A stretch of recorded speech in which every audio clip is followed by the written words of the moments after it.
Hey, Jim Toscano here, and welcome to the Monday night during the day live stream.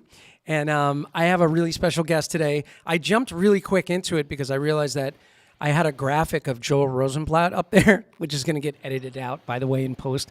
So my guest today is not Joel Rosenblatt that you saw last week. And I'm going to announce my guest in just a moment. Tune in tonight. I'm going to go live for a few minutes at 7 p.m. to announce the winner of the Haynesism book giveaway, which is Tim Carman's new book, Haynesism, which is all about Roy Haynes phrasings. And it's a really interesting creative project with great video and audio content. And you get a 30-minute drum lesson with Tim, which is pretty cool bonus. So you get to get on to a virtual call with Tim for 30 minutes and go over the book. And if he likes you, maybe he'll spend a couple more minutes with you. Maybe. I'm not sure. He might. So my guest today is, I feel like she really needs no introduction, but she's just coming off a tour with Jeff Beck, which is amazing, and we have to dig into that. She has her own band, Neville, which is really incredible music. It's sort of like pop sensibility with really in-depth and intricate rhythmic structures, which is really interesting, but beautiful melodies, beautiful changes, lots of music that we're going to get into. She's also an educator and an award-winning clinician. You've probably seen her clinics at maybe PASIC all the way back in 2015 that I was at, which we'll talk about. Or Drumeo just had something in 2020 that was really incredible. So she's this incredible clinician, incredible educator who also teaches privately. We'll talk about that a little bit. And does a lot of master classes. And she also has all kinds of products, which is really interesting, and signature products that we'll get into. So my guest today is Anika Nilles. How are you doing, Anika? Hey, Jim. I am good. Thanks for having me. You're welcome. This is going to get probably silenced by Facebook because I'm playing your tune. Oh, But I have to just play a little piece of this track. They'll probably mute it. Social media powers that be. But this is questions. Questions from your new record. Opuntia, I think is the way it's pronounced, but we'll go over that. Speaking of beautiful changes and melodies, really nice. All right, let me fade that out. Awesome. By the way, we'll talk in just a moment, but the opening track on that CD is really cool. It's got like a Jay Dilla kind of new swing, quintuplet swing feel, the Metamorphosis track, which is only like 1:30. It's like a really short track, but it has this great tension and this cool quintuplet swing, right? It's actually connected to the song Boom. Right. Record. It is an intro into the record, but it belongs kind of to Boom. Yeah. Which is also the same vibe.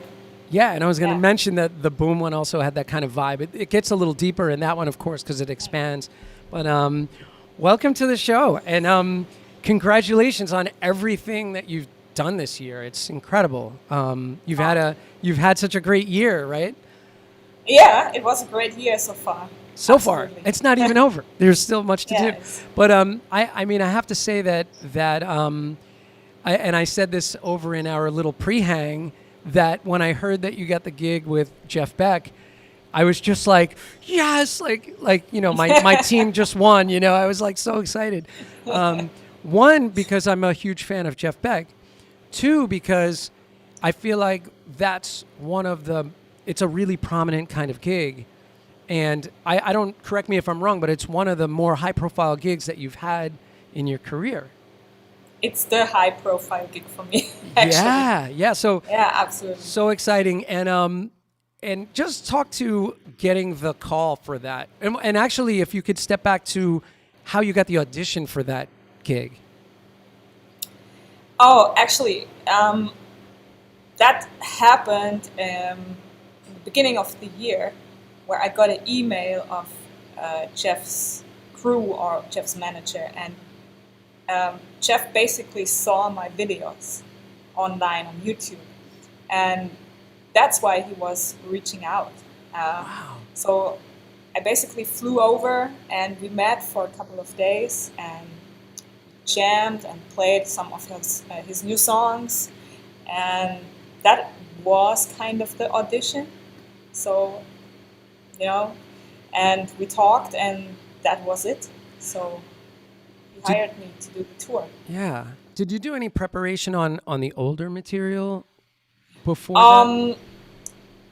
Not really playing wise, because I got some titles on some point, Okay. which were to prepare for me. But I listened to a lot of his songs. Of course, not all, because he has a large, Yeah. a large collection of CDs, albums, songs. Man, Yeah. he's a legend, you know.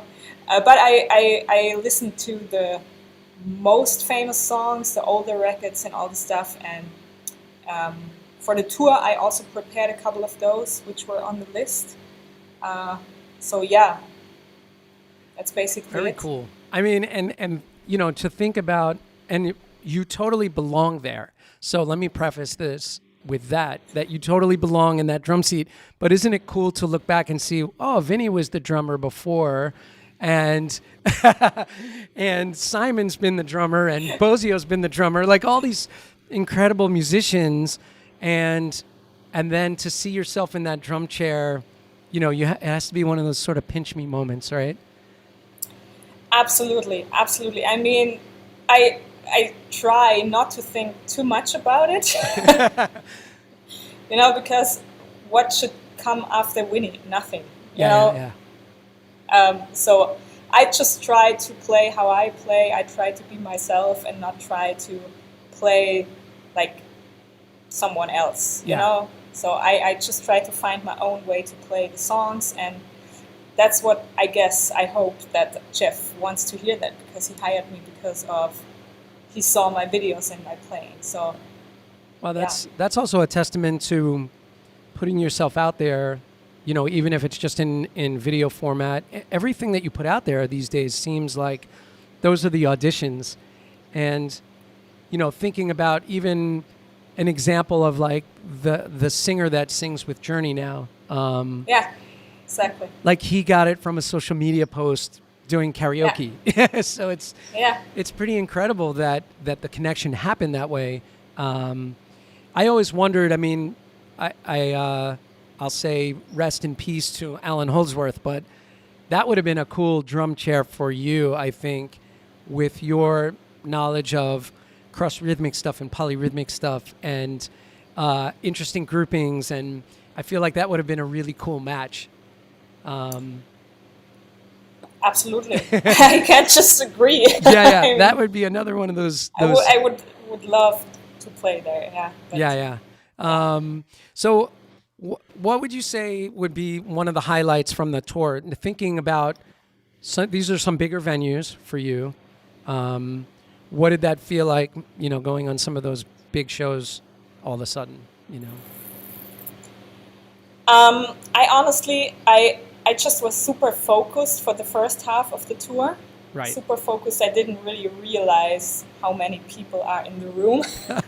But I mean, the Royal Albert Hall was definitely a big thing.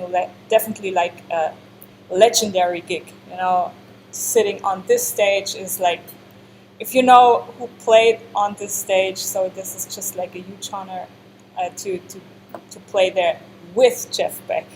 I mean, so that was definitely one of the peaks for me. And I would say super, like, playing 2 shows in Germany. Yeah. On home ground, you know? Right. That was also like, really like something special for me. Who was at that show that you know that's close to you? Because being at your home turf, you know, what was that like? Did you have family come? Oh yeah, I had a lot of family members coming, friends coming. Nice. So there were 30 people. Some just from my end, yes, absolutely. That's great. Absolutely. You have people cheering Anika in the audience instead of Jeff. They're like, "Who's that? Who cares?" Yeah. There goes you. Oh, that's awesome. Yeah, Royal Albert Hall also. I mean, that's pretty incredible. That's legendary. Think of all of the amazing people that have played there, right? So, Absolutely. and that experience of like from, thinking about medium-sized theaters or small venues to that kind of venue, there is a big disconnect with the audience, right? In the bigger venues where you don't have that face in front of you where you make that eye contact as much. For me or for many drummers, the audience is more far away from you as for the singer or guitar player. So Yeah. I just see the first 3 rows. That's what I see. Right, you know? right. So it's the same size for me. 3 rows of people. That's it. Yeah, until the lights come on, if they put the house lights on, then it's like, whoa, all right. Yeah. Wow, that's incredible. And so from a sound perspective and a technical perspective, having your gear and how sound-wise were you able to really dial things in a way that felt comfortable, or did that take some time to get that dialed in right? Actually not. It was like actually already in the rehearsal, first stroke on my kit, on my ears, it was already perfect. Right. So it sounded just perfect to me. But I was really happy to have my personal kit with me on the tour, so it was not a loaner kit or whatever. It was my personal kit. So it felt really like home ground. Yeah. And the sound guys were just top notch. It was right. And when the kit is backlined, sizes aren't the same sometimes, or the head choices aren't the same. It's never right unless it's your kit. Yeah, absolutely. Yeah. Very cool. So I just wanted to bring up the newest things first. I'm going to dig into your story a bit, but also you have a new record this year, which I mentioned in the beginning. Did I pronounce it correctly? Apuncha? Apuncha, yes. Yeah. Which, by the way, what is the meaning of that? That's a plant. Yeah. That's a what's the English word for Cactus. it? Cactus. Same. German. Yeah. Cactus. Yeah. Yes, that's a specific form of a cactus. Yeah. Like we call it also prickly pear. Okay. I think. Yeah. So where for the title, where does that influence come? So that's actually a pandemic album, but I didn't want to call it the pandemic COVID album like many others called their albums, Right. So I just wanted to cover the emotion and all what went through a lot of, the musicians out here, we went through a super down, like no shows from one day to another, no shows for 2 years. And that was basically everywhere around the world like that. But you work since years to get better, to get your music out there, to play, to work hard on your career, and then it's just shut down from one day to another. Yeah. And what happened from the first day to now, or let's say half year ago, that's covered on the album.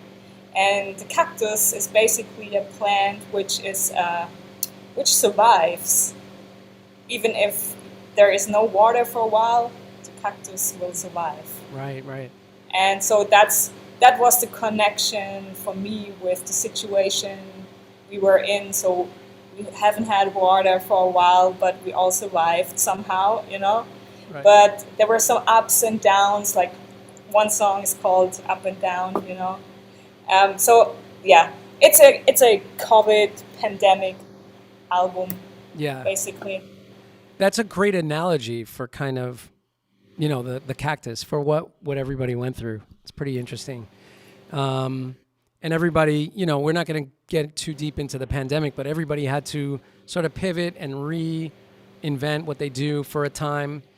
For the folks that were able to, sort of float on their savings and just dig in creatively, that was one scenario, right? And then other people had to decide, well, I can't make money touring, so I better start getting my game together with online lessons or perhaps online clinics or that kind of thing. So that was what kept me in business, through the pandemic, was helping drummers, do what I was doing. So, but yeah, so you had a super creativity sort of moments through this thing, writing music, right? Yeah, absolutely. Yeah. And I finished the book. I finished the pad book And the pad right book. in the beginning Yeah. of the pandemic. So a couple of creative phases I had in these 2 years, definitely. Right. By the way, the pad book, I have the link to your website on the description of this video. So, and we'll mention it again later when we get into the chat. But the pad book is available on your website in both German and English, as all of Klaus's books are, which is really funny because I got his daily drum set workout book a long time ago, and I bought it in Dutch, not realizing. So I have both. I have both language versions. So if I ever get to study the language, I will have something to read. And so I want to kind of dig into the tracks a little bit and your writing process. So for one thing, and I mentioned at the beginning that opening track, Metamorphosis, which is connected to Boom, kind of digs into this, what I always refer to it as new swing.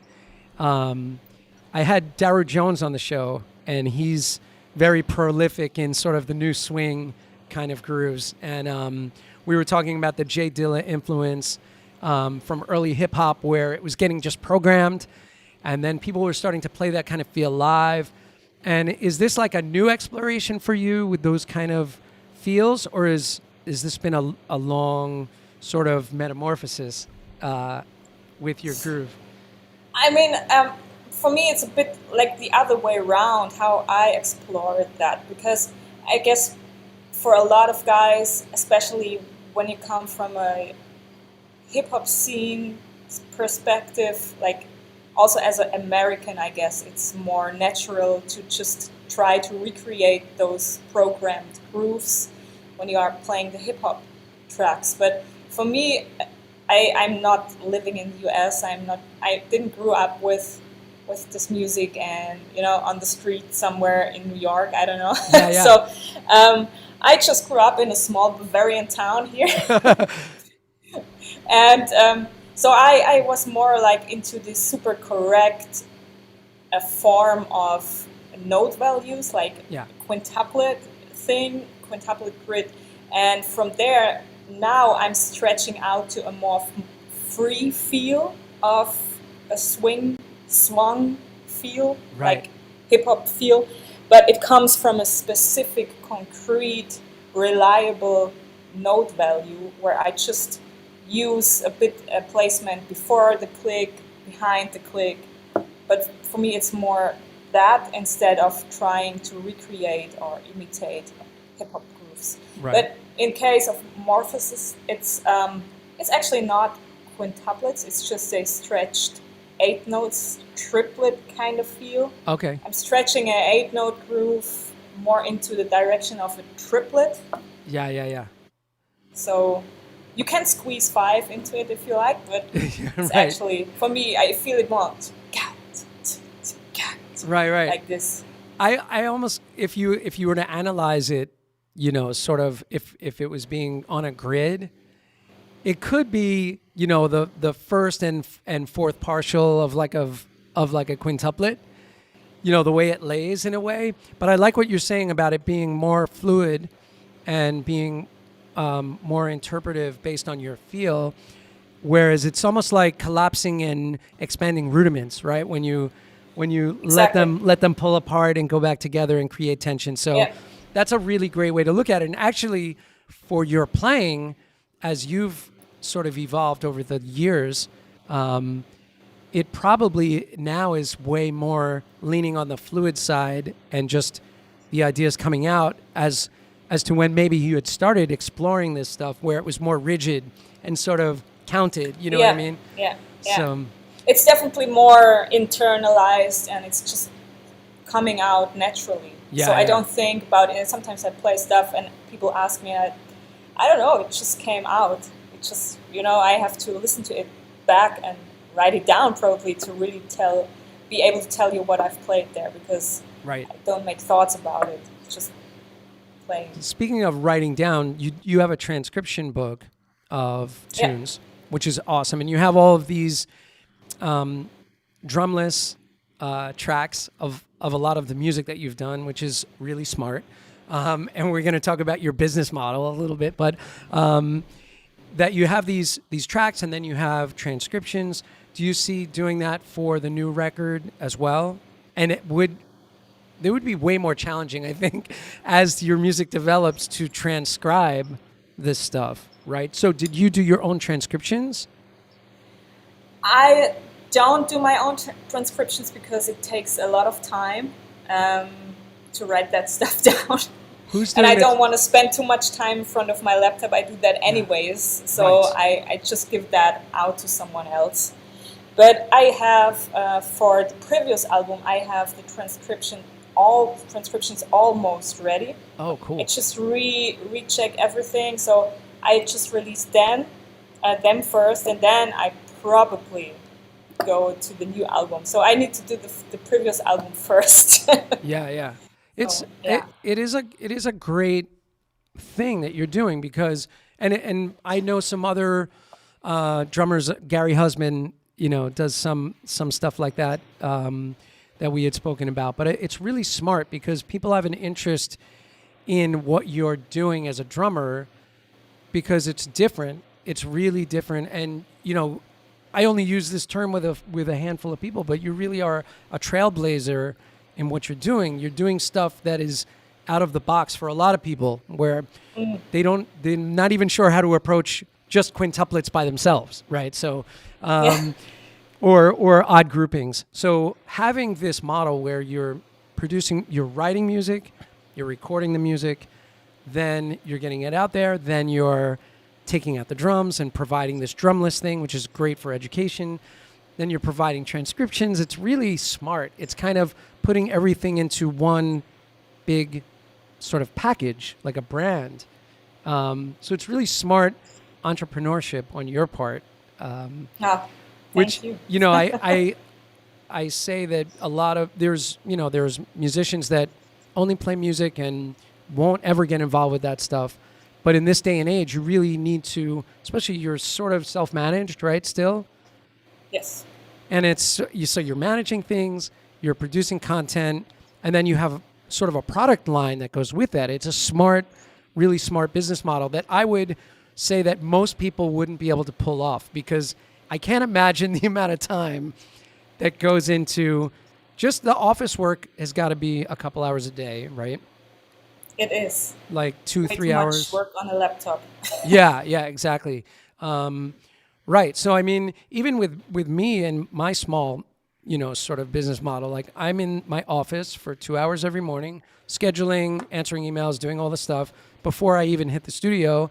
And then I'm in the studio all day doing, consultations and lessons and practicing, hopefully, and sometimes, and or composing, so it really is a necessity in this day and age of the music business.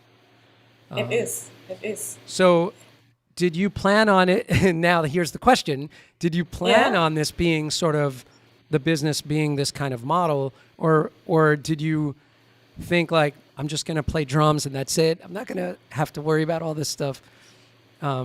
Speak to that. I think it's on and off planning and structuring things and just letting things flow. Yeah. So first of all, I started teaching as I was 14 and I never stopped. So teaching has been always a part of me. So, and if you teach your whole life, basically, you always have one thought going in this direction. So with whatever you do, if you learn something new, then my thought is, I have to write that down. When I start teaching it, I have it already covered on a piece of paper. Yeah.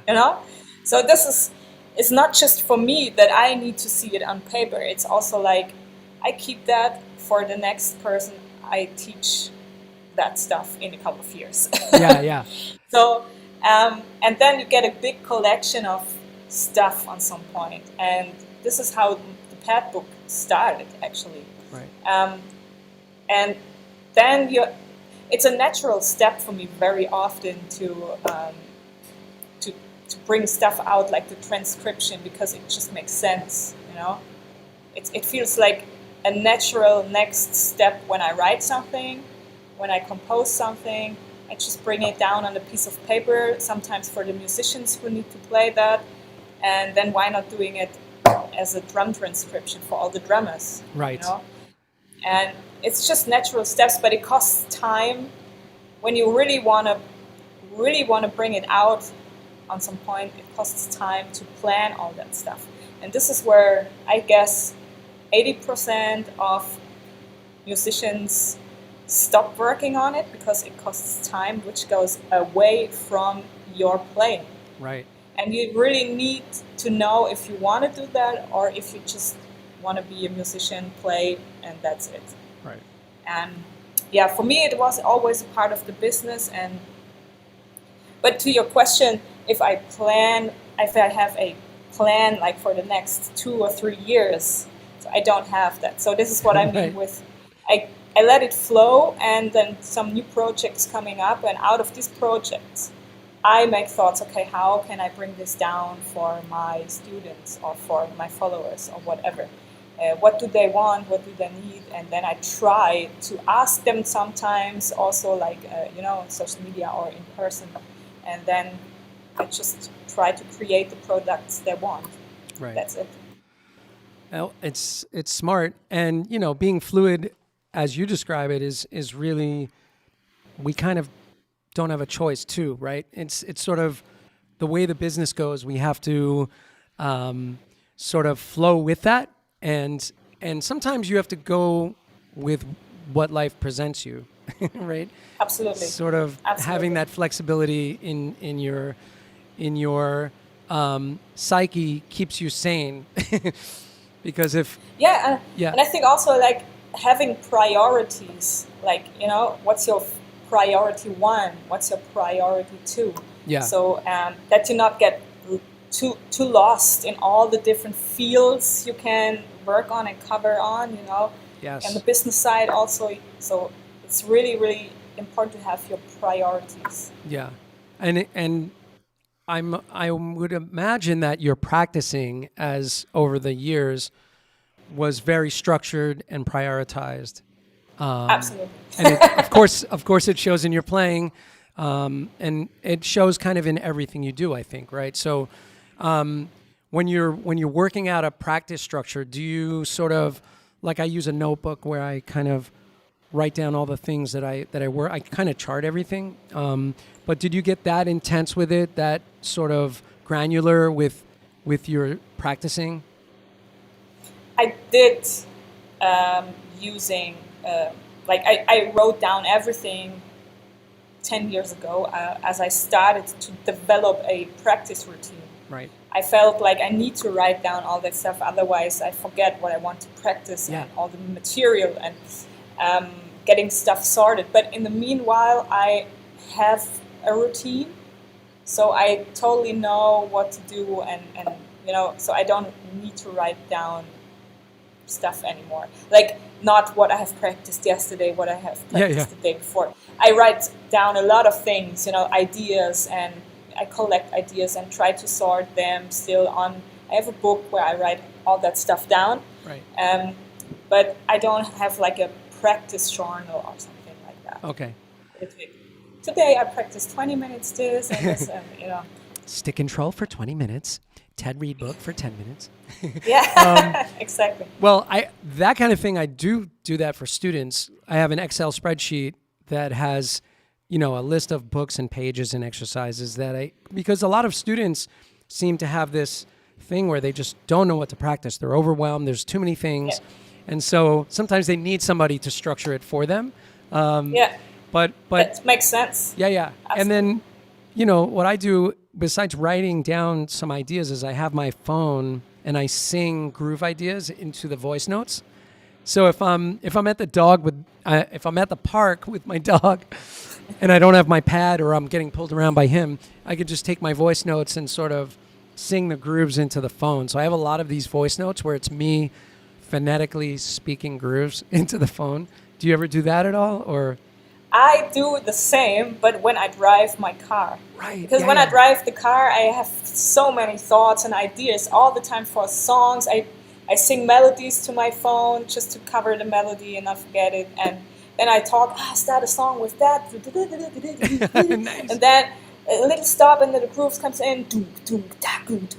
Whatever. Nice. So I have a voicemail which is full of stuff like that. Ah, that's great. Yeah. We need to release that as a as a CD.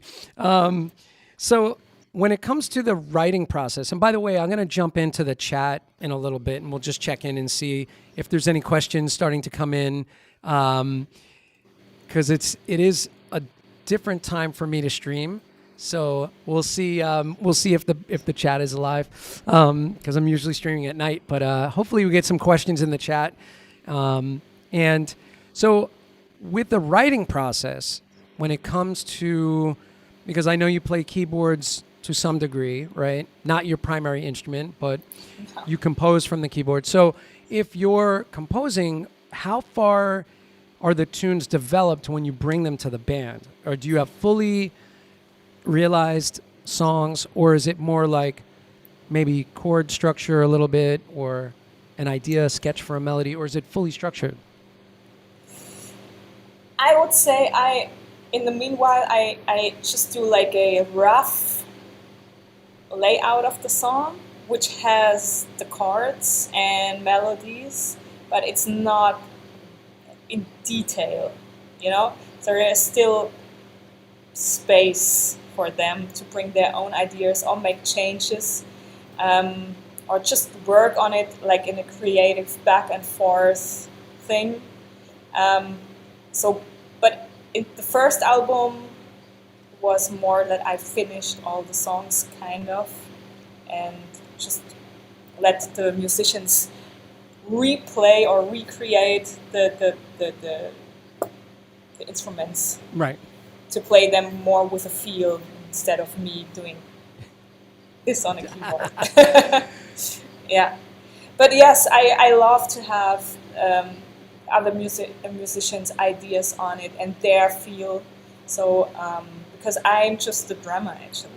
I Right. cannot play keyboards. I have ideas for sounds and I have ideas rhythmically, how the instruments should meld into each other. But sometimes it's just better to let that go and leave it up to the musicians who really can play their instruments. Got you. So do you sometimes just bring a groove, perhaps, and a bass line, maybe? Yes, I did that also, but I still love to compose more than that. So usually I have a melody, because I have a lot of melodies. My brain is thinking like a vocalist. Yeah. So I have a lot of melodies, and with these I am super strict. Those cannot be changed. Okay. But sometimes you can make chord changes which lift up the melody more or bring them in a different light, like different color, and stuff like that. But yes, I also, to answer your question, I also sometimes just bring a groove to the bass player and he can start with something, and then I get it back and then I do some chords on it or whatever. So those wind up being co-writes together? Like as far as the credits, are you co-writing, or is it, how's that work? The last album, like Opuntia, we did it more in a band vibe. So the bass player Jonathan and I, we did the most forth and back work on the songs, and Patrick, the keyboard player, also was co-writing on one song, and I had out of the band a keyboard player where I was co-writing with for one Nice. of the songs. So yeah. Very cool. Yeah, I do that. The collaborative thing is really nice. Working with Yeah. people in a room, actual people. Like remote sessions, it's really funny. I was talking to Joel Rosenblatt about this last week. Like remote sessions are great, and it's nice, especially over the pandemic. Working remote sessions is great, but being in a room with other musicians is paramount, really. And I think Yeah. a lot of like younger people don't really get that. Like Yeah. they're collaborating maybe through email and then putting stuff on Instagram and then never getting in a room together to actually make music, Play. which Yes. the human thing is why we do this. I mean, this is at least how I was drawn to music, is to play with other people, right? So Absolutely. Absolutely. there's I don't know if this is Anna Ford or if this is Steve Ford in the chat, but I think it might be Anna. Oh no, it's Steve, because he's talking about Anna. So Anna Ford took some lessons with you, I think.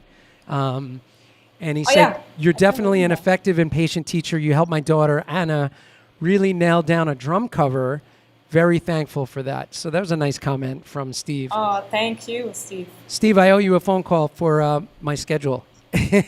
we'll get in touch. Thanks for being in the chat. Where's Anna? Get Anna in the chat. My student. I hope she's doing fine. Yeah, definitely.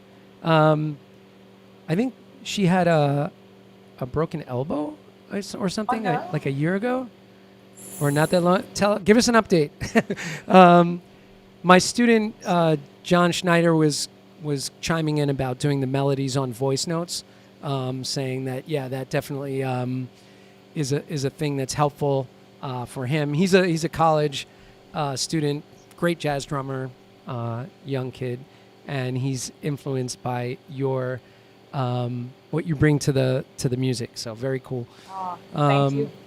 Let's see. John Gill said, who did you study with and what drummers influenced your drumming the most? I know a lot of these answers. I'm going to let you answer, but I know we have a mutual person in our lives, Klaus, which is what connected us. But mention some of the students that you've had and some of your big influences.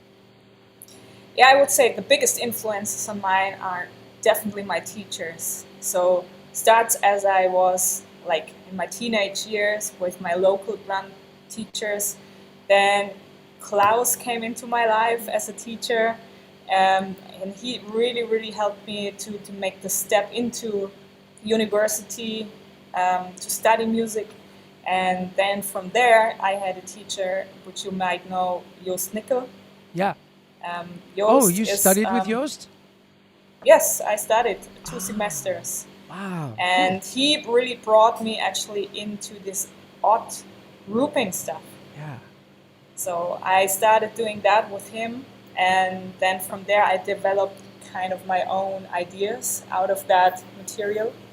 And then I was more on a self-study thing. So from I would say after graduating from university, I just did self-study.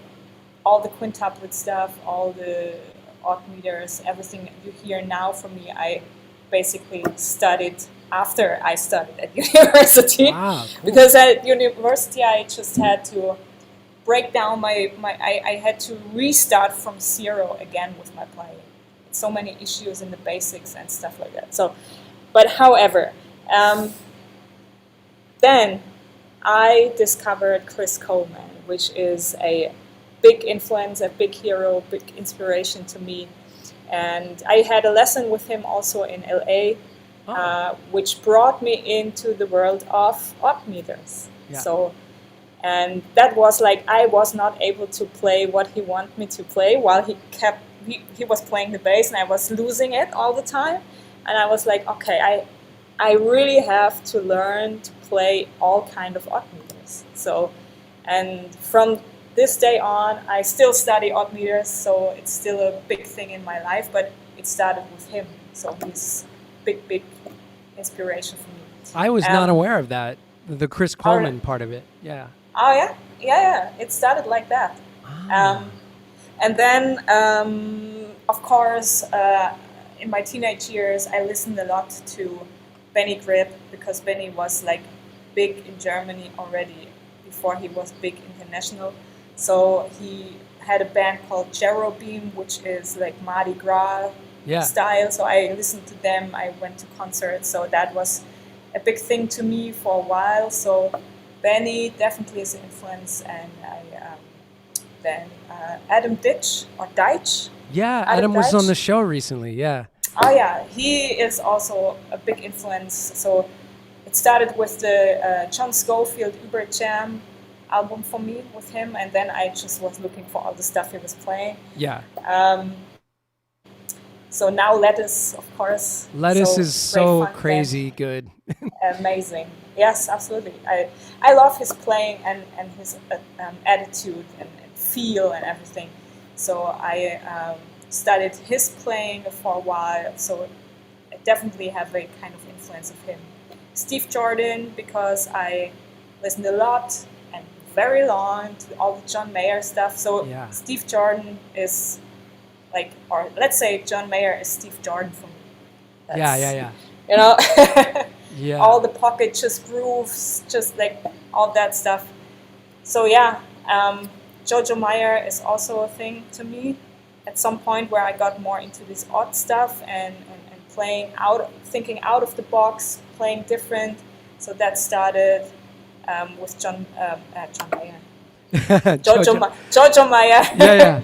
With me, like also the nerve stuff is so different. The music is so different, and I listened to his music at the time where like using laptops and backing tracks wasn't regular. Yeah. So I was thinking about how to create the sounds, you know. And I was experimenting a lot with sounds which are not necessarily drum sounds. You know, I had like metallic stuff on my kit, like wooden things which are not related to drums. You know, I just tried to recreate sounds in a different way, experimenting a lot, and yeah. So I would say these are my main influences and main heroes still. But there are a lot of others, a lot of other drummers, also young cats. You know, there are so many great. Right. Man, the JoJo thing is really interesting because I saw him in New York City a long time ago and saw him playing basically with trumpet player, his bass player, keyboards, and laptop. And the sound that they were producing was just so interesting. But what he was playing over it was so free and sort of experimental in a way and swinging and had a jazz sort of spirit of improvisation, but structured in sort of this dance kind of vibe. Really interesting.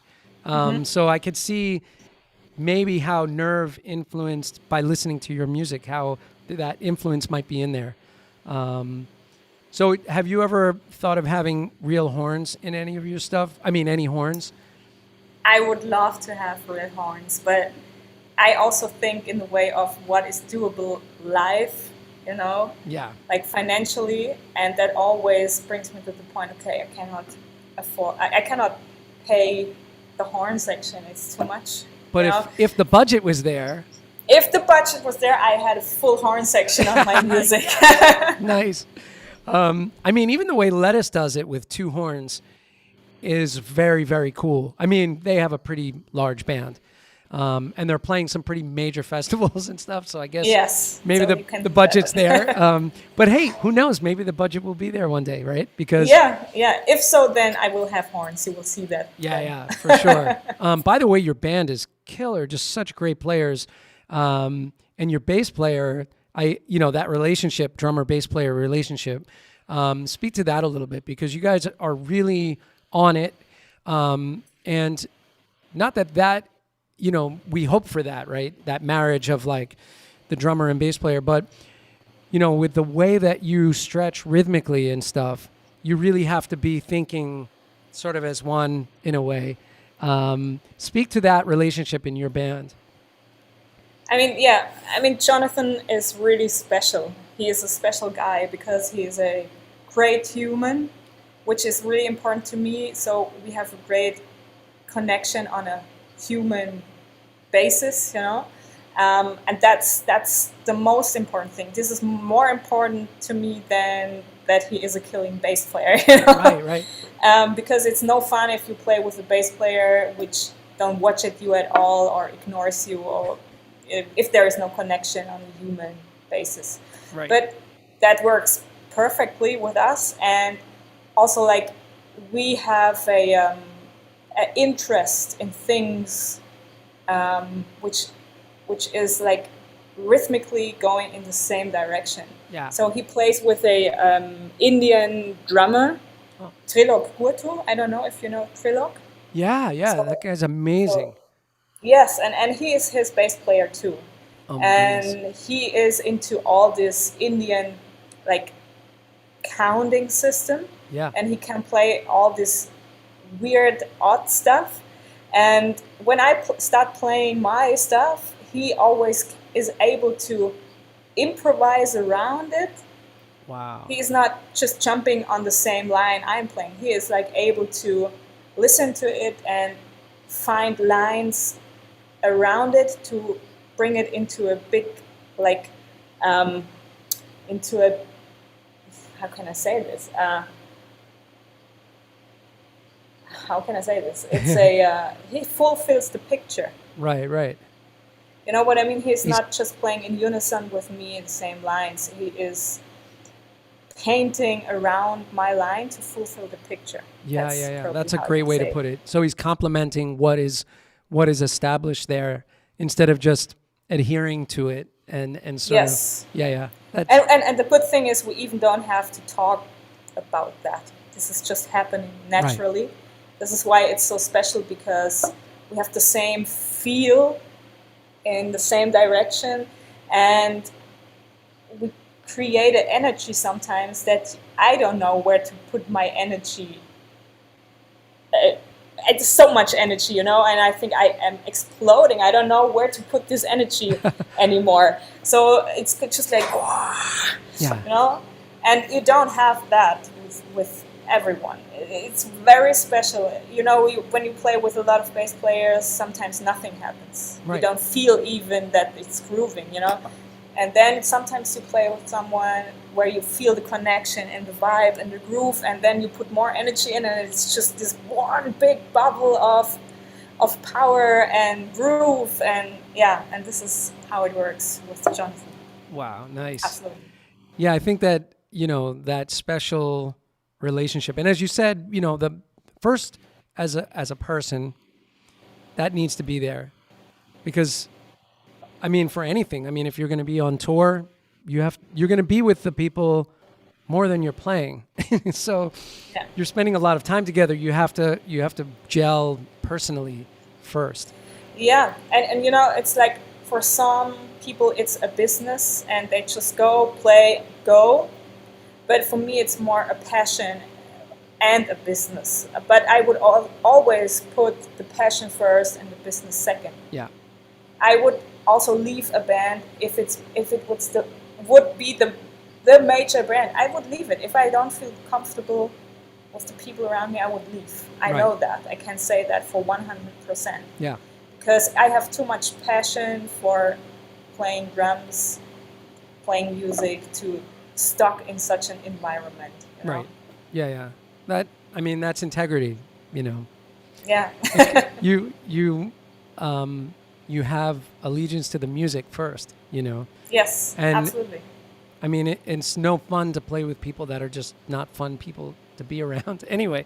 So that makes sense. Yeah, for sure. Yeah. By the way, that was Anna Ford's collarbone that she broke, and it's better now. Oh, so okay. She's better, and she's at school, and that's why she's not here. So, so her dad's standing in for her today. And by the way, my friend Dave Clive is saying greetings from Dave Clive's Gretsch Museum in Brooklyn, New York. So Dave Clive is a great funk drummer, and he's also a classical percussionist, but he plays a New Orleans funk band. And so he's chiming in, and he's a Gretsch collector. So he's got this crazy collection of Gretsch drums. He was on my show. There's a great episode where he brought all these old snare drums in, like the and also the Arnie Lang custom snare drums. Do you know about that stuff? Wow. Yeah. No. Oh, really interesting. I need to go there and see that in person. Yeah, it's super fun. New York. See, you hear that? God. You hear that, Dave? So, and we answered John Gill's question. Zach Morton is saying hi. Zach is everywhere. Hey, Zach. Zach is everywhere. He says, "Hi, Anika. What show are we watching next?" That's great. So very cool. So I wanted to sort of dig into the early part of your story a little bit. By the way, so you and Klaus are cousins? Yes. Kind of grand cousins, yes. Grand cousins or something? Yeah, yeah. Because he mentioned, that you guys are sort of like family, and I was like, wow, that's amazing. I go, what is it, just your family makes great drummers? I was, how does this happen? And did you guys already knew that before studying together? You found out after, right? We found out just like 2 years ago. Yeah. My mom discovered that, and then Klaus' family side also discovered it at the same time, and we called each other, "Did you know that we are family?" That's crazy. It was like, what? That's bananas. That's totally insane. Yeah. So that's really cool. I just thought I'd mention that.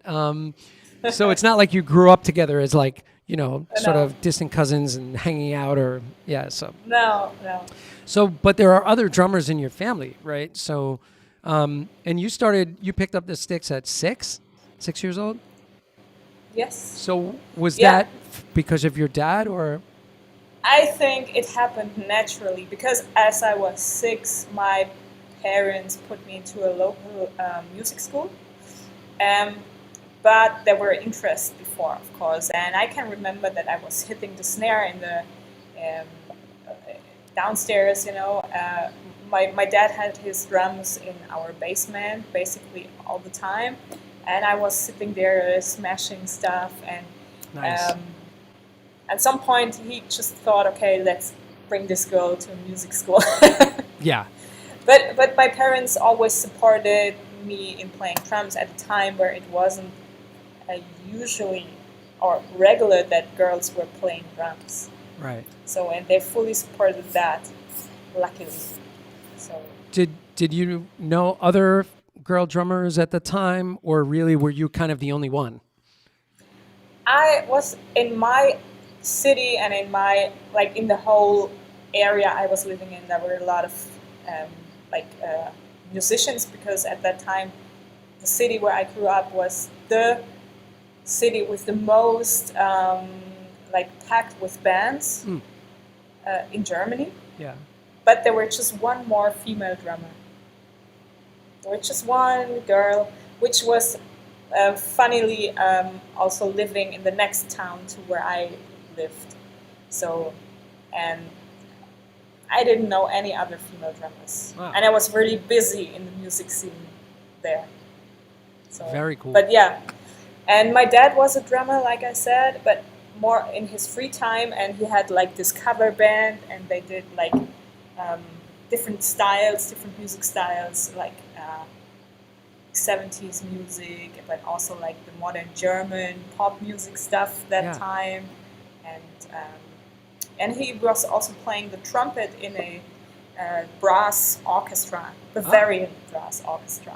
Really? And this is how I started for me, because he put me into this local orchestra to have something to play with, like I said, I grew up on the countryside. There were no bars, there were no bands, there were no music clubs to play. There were just this Bavarian traditional orchestras. Each town has his own orchestra. So, right. And there were festivals and there were street parades and stuff like that. And I grew up playing there. And from there, I got one of the members of this orchestra made me a connection to a rock band. So, and that was my first step into rock music and original rock music. So the guys were all like 18, 19. I was 12. Oh my God. And they composed the original songs. They were all fans of Dream Theater and stuff like that. And and this is how I got into it. Wait, so I guess that's why I compose my own music, Yeah. Because I grew up like that. So your first sort of band besides the orchestra was an original group, influenced by the band afterwards also. Oh, okay. And so the first one was influenced by Dream Theater. So were you playing sort of having to step up and sort of play like a metal drummer in a way? Yeah, they wanted they wanted me to play double pedal, Yeah. and I think that was the first time I practiced that, and the last time I practiced that. Wow. Okay. So yes, but they composed original songs in this direction, but we did also like a Vivaldi and Mendelssohn Oh. in a rock version, because one of the guys were playing violin in an electric violin. Oh, cool. And so on some songs he did the electric violin, and he was really good at that. Do you still have good. any demos from that or anything? Oh, yeah. Yeah, you do? Yeah.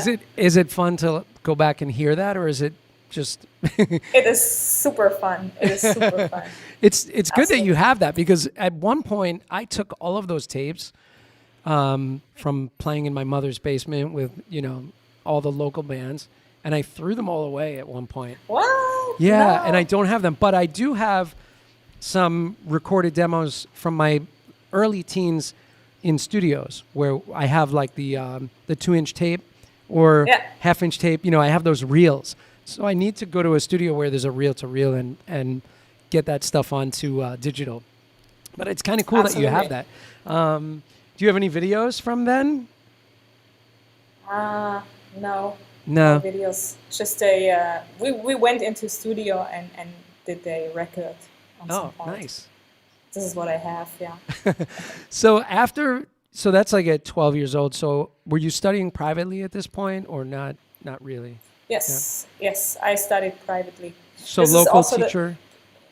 Yeah, I stopped at the local music school because it was really traditional teaching. I had to stay at the snare drum for 2 years before I was allowed to play drums. Right. And my dad showed me some Michael Jackson grooves already just to keep me going, because Nice. it was so boring just sitting on a snare. And at that point, I just wanted to have like more rock lessons, Yeah, and yeah. so I had private lessons until I was 18, and then I moved over to Klaus for private lessons too. But Oh, at like 18 years old. yeah, Oh, wow. So how long did you stay with Klaus? it was like probably 8 years. Wow. But on and off. I Right. wasn't with him regularly. I was like studying a different area, no music, different area. And afterwards I was working on a regular job. Yeah. But I always took lessons with him. Oh, Always. I still do. I call him up and Yeah, I'm like, I still do too. I need some influence. I need you, Klaus. And Klaus is a student of Dom Famularo from a long time ago, and I studied with Dom Famularo. We'll give a shout out to Dom. We hope you're feeling Yeah. okay today, and much love and hugs for you. But so Klaus, studied with Dom for a bunch of years, and they of course have projects together. Dom produced my book. He was the executive producer on my Filling in the Grooves book. So big shout out to Dom. Yeah. So at 12 years old, you did the band, then you went through sort of middle school, I guess. And then what about in high school? Were you starting to play like in the jazz band in high school or anything like that? Oh, I haven't had that. I had just like, I don't know the system, like, so I stopped school as I was 16 Oh, and started studying or like learning how to teach kids. oh, I was like as a preschool teacher, right. but at the lowest level. And then I got the second level and I studied for another 4 years.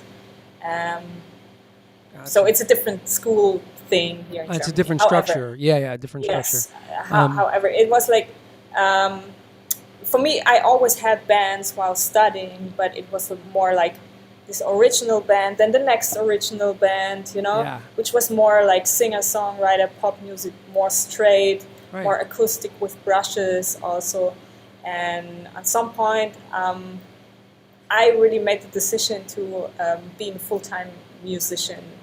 But this took me 2 years from the transition from what I did before to studying actually here at this university. Wow. To make it happen. So when you were teaching preschool, you still had a band at that time? Yeah, So more. I had 2 or 3 bands. yeah. And Yeah. I heard that Benny Greb gave you some advice right at that point that Yep. you kind of, what did he tell you? He told me that I have to make a decision. Benny is a great decision maker. I have to make the decision if I want to put my energy and all my power into my job and make that 100% great, or if I want to do like the music 100% great. Yeah. Because he gave me this advice because he saw that I wasn't happy in what I was doing with balancing it out, like the music side and my job. He saw, and I told him also that I'm not happy with my job. But I was scared to make the step into the music world as a full-time musician. But this advice made something with me.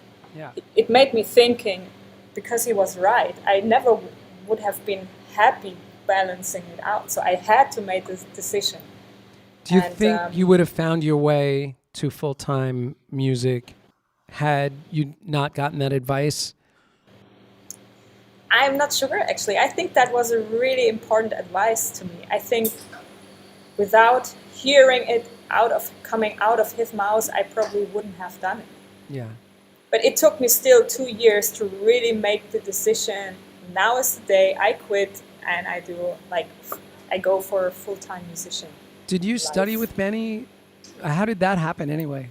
I'm just curious. At that point, he did a band camp here in Germany. Not his camps, which he's doing now. Right. It was a complete different camp. And my band won a prize, which was like a full weekend with the guys there. Oh, cool. And Benny as a drum teacher and band coach and stuff.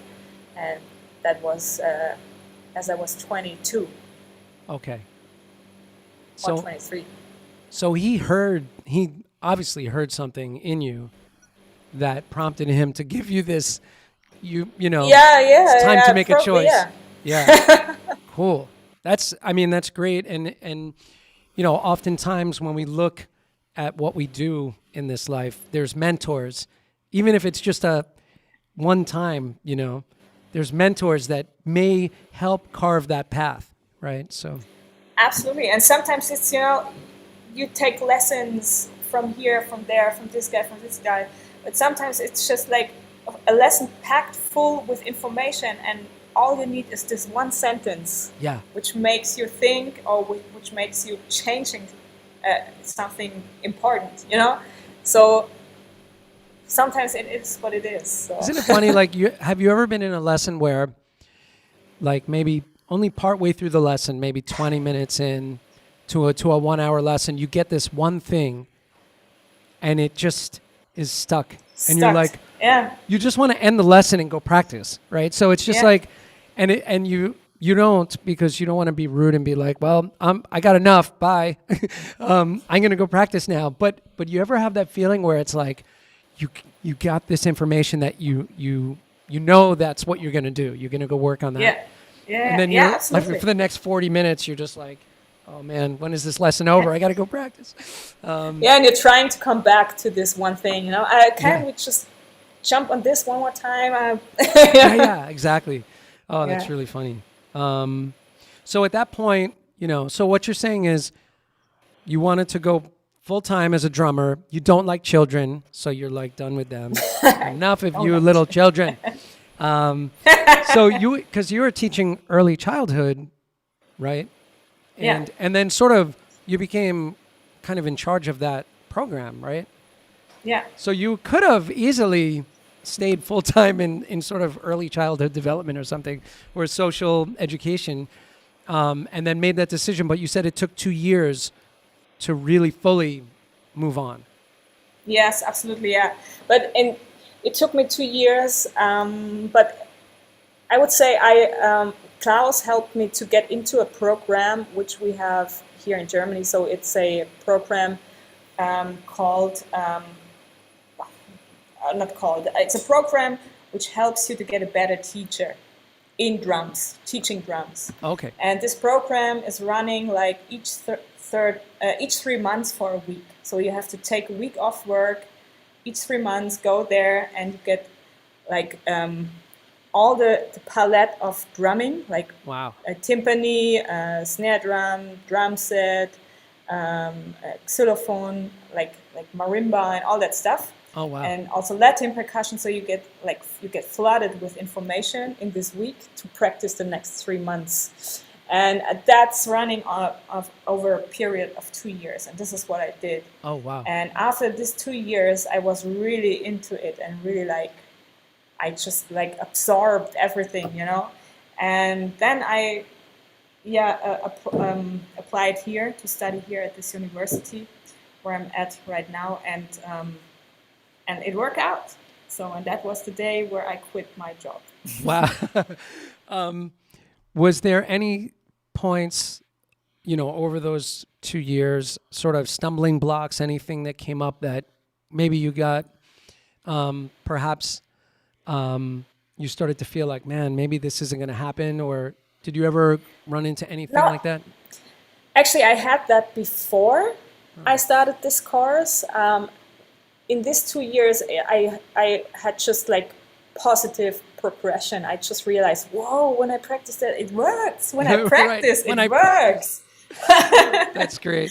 You know, and it unlocked so many good things in me that I was just like, I was so hot to start studying. I just was on fire, you know. And that brought me into the next step, basically. But Nice. as I started studying, I had this major breakdown where I thought, okay, everyone is a better drummer than me. I lack on everything, basically. This is why I told you in the beginning, as I started studying, I had to start from zero. I really had to start from zero in everything, in my timing, in my technique, and the material I was playing on, everything, like the music. I had to explore different music styles and all that stuff.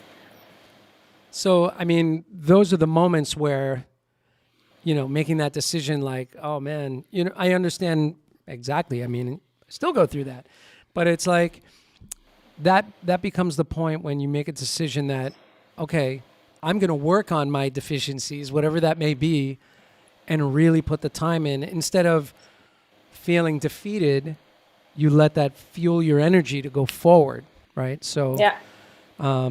And that's really super important. I mean, to any, you know, if there's any young drummers listening, Lucia, where are you? I have a young drummer named Lucia, who Bernard came to her gig at 12 years old to see her play, which was, I said to her, I was like, Lucia, you're 12. You have Bernard Purdy watching you play. I was like, what does that feel like? And she's like, I'm so excited. It's like she has no, you know, doesn't even realize. But, you know, we all have those moments, but it's what you do with that moment, right?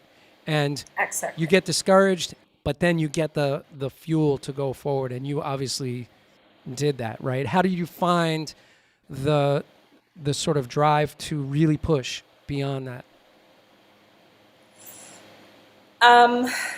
I mean, after this breakdown, I had the chance to study with Joost. Yeah. And Joost really, really unlocked something in me, which kept me going. And because he is really into practicing, and everyone knew when you have lessons with him, you have to be prepared. So I was super heavy practicing for my first lesson and discovered that the material he was like playing on to be able to talk with him about specific stuff. And that was like the first time where I thought, now I found something which really is my interest.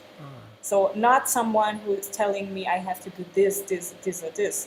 So I started to discover stuff which really was interesting to me. And I think that was the key, the fuel to keep going, because I realized that I should practice the material that I am interested in, because then it's a natural flow. It's just like reading a book. When you start reading a book and you have to stop because of you have to go to sleep or whatever, and the next day you want to restart because you want to know how it ends or how it continues. Yeah. And this is when you start practicing on something which really has your interest. You want to see where it ends and what you can do with it, you know? And that's not the case when you have to practice material which someone else is just telling you, yeah, you are a drummer, you want to be a professional drummer, you have to do this. Right. They are right, okay? They are right, but it has to be the right time for it. Yeah. So, and I discovered jazz really late in my career, for example, because I could not find the interest in it. Now I have the interest in it, and it's a complete different practice for me. I listen to the music, I play along, and it's fun. And back in the days, it wasn't fun at all. You know? Yeah. Because I didn't understand the music, and so now it's the right time for me to step into this world. But that's a great not point. 10 years ago. Yeah, that's a great point. I mean, if you were just forced to play a style, you know, that you didn't enjoy listening to, then it really feels like work and it's laboring. And of course, the skills, we need all these skill sets. Yeah. But like you said, it's the timing of it. Like, is the timing right? So if you were playing, if you were playing just tangos for like a year, you know, you would probably have been miserable.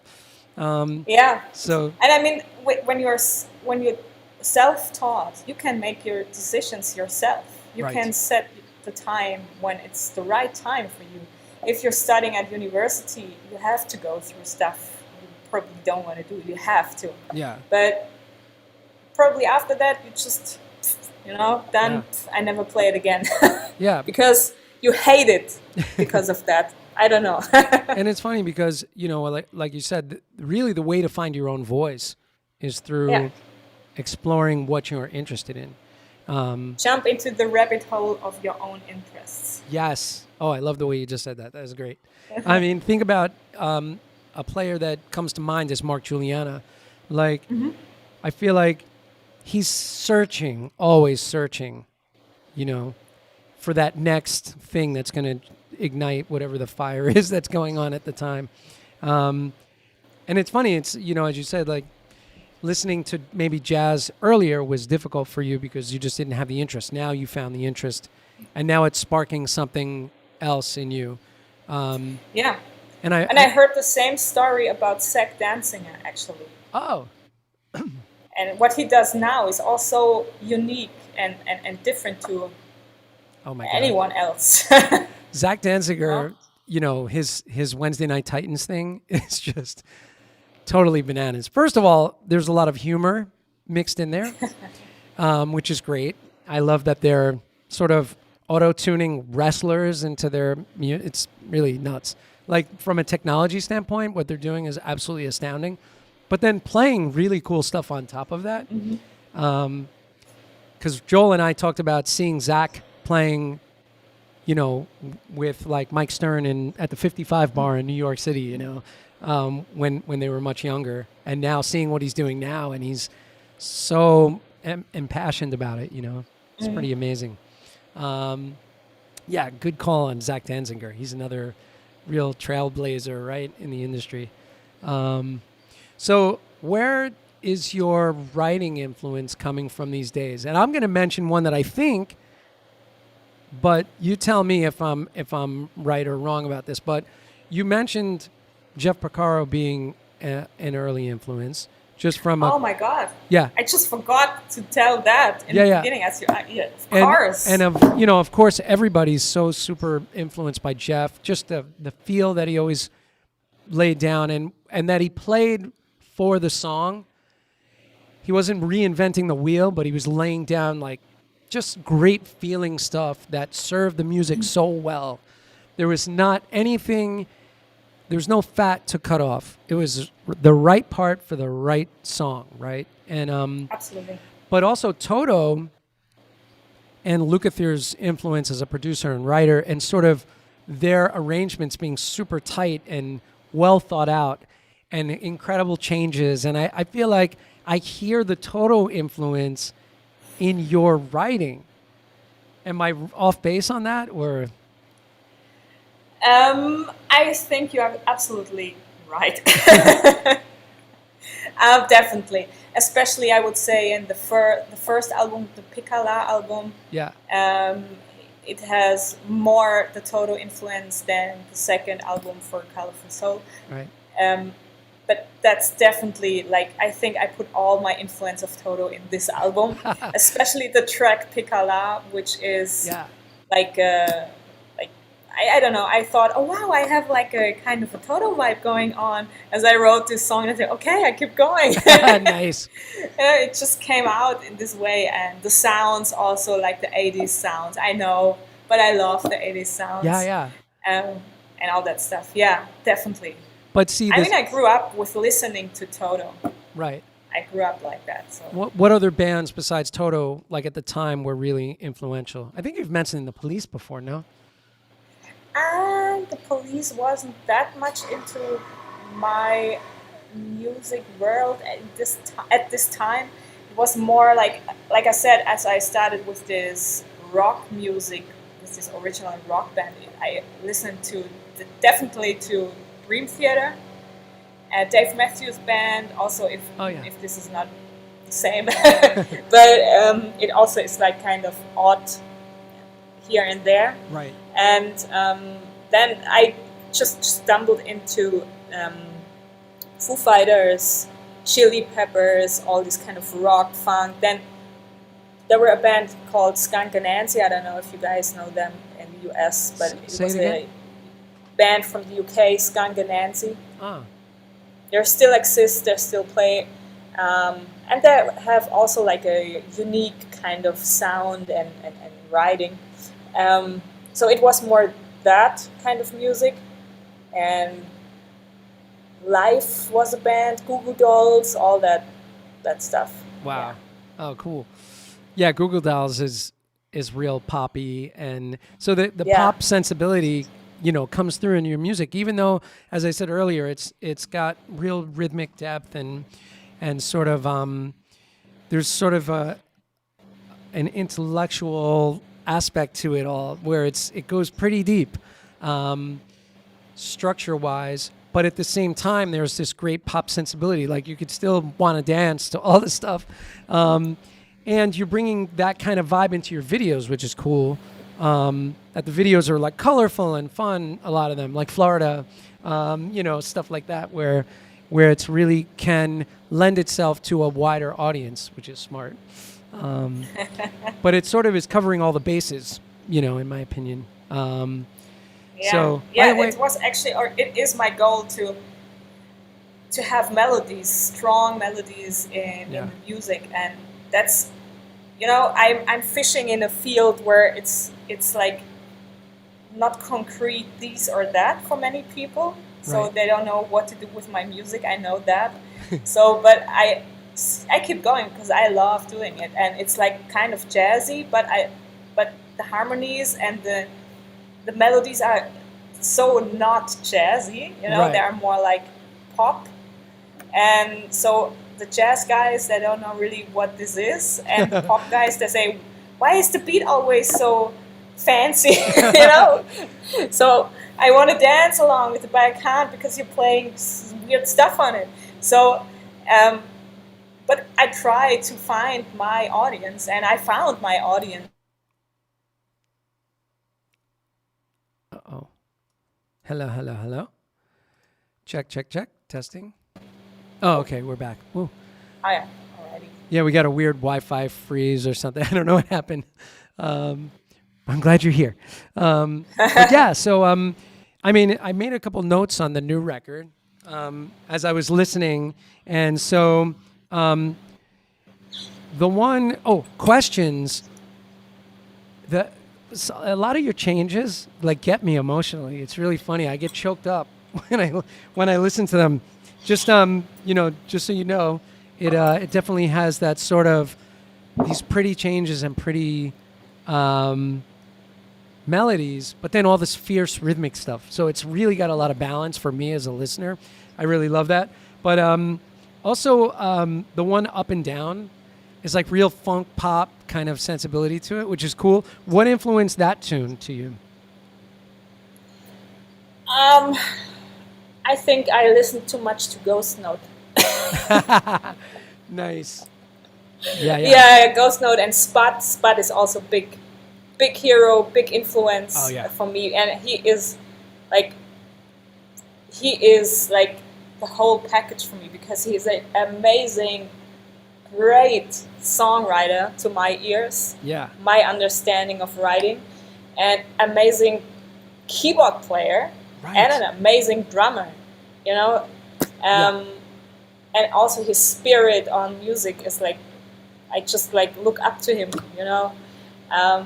And I listen a lot to Ghost Note, and I think that is something which helped me also through the pandemic.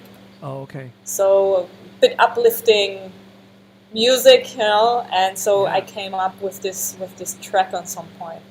Nice. Yeah, I feel like a lot of your tunes have sort of this uplifting, triumphant feel at times, where it's sort of sounds like triumph in overcoming things or something. I don't know. It has that kind of vibe. I mean, is that something emotionally that's going on when you're writing, do you think? I mean, I'm a happy person. I'm not depressive, and I don't have these ups and downs in my mood. I'm super stable, actually, as a happy person. Nice. So, and this is why I think I write in this direction naturally. Yeah. And by the way, the tune Clearview, which is like a music box sound, no drums. And it reminded me, did you ever see this video? I think it's a German musician of the Marble Machine. I don't think so. I'll send you a link. Yeah, please do. This guy invented this machine that marbles go through it, like little glass marbles, but it's a music machine. Like it plays music. It plays bass, drums, keys, bells, all this stuff. And he loads it up with marbles, and he turns a crank like a music box, and it plays all of these instruments. It's totally insane, and it's got this really music boxy sound to it and a pretty melody. I'll have to send you the link because it's mind-blowing what this guy built. All right. He built please it. do. It's made out of wood, and it's insane. And it's ginormous. It's a gigantic machine that has marbles going through it. But so what was the thing behind that tune, Clearview? This is actually written by Santino, my percussion player, and he did it with two kalimbas. It's like kalimba. Yeah. And he's Italian, and he recorded the sea as he was in Italy, traveling a little bit with his family. He recorded with a Zoom, he recorded the sea and the waves, and he brought that together with the kalimba stuff. Wow. Yeah. Oh, that's really amazing. And that was just like super, like it's also just a color of the emotions of this 2 years crazy time, And it's, what's nice about it in the context of the record is that it's sort of this diversion in the middle of the record. It's almost like it takes you on a different journey for a moment. Mm-hmm. A little decompression, getting ready for the next push with boom, exactly. Right? Which is, the sort of new swing feel comes back, right, in the tune Boom.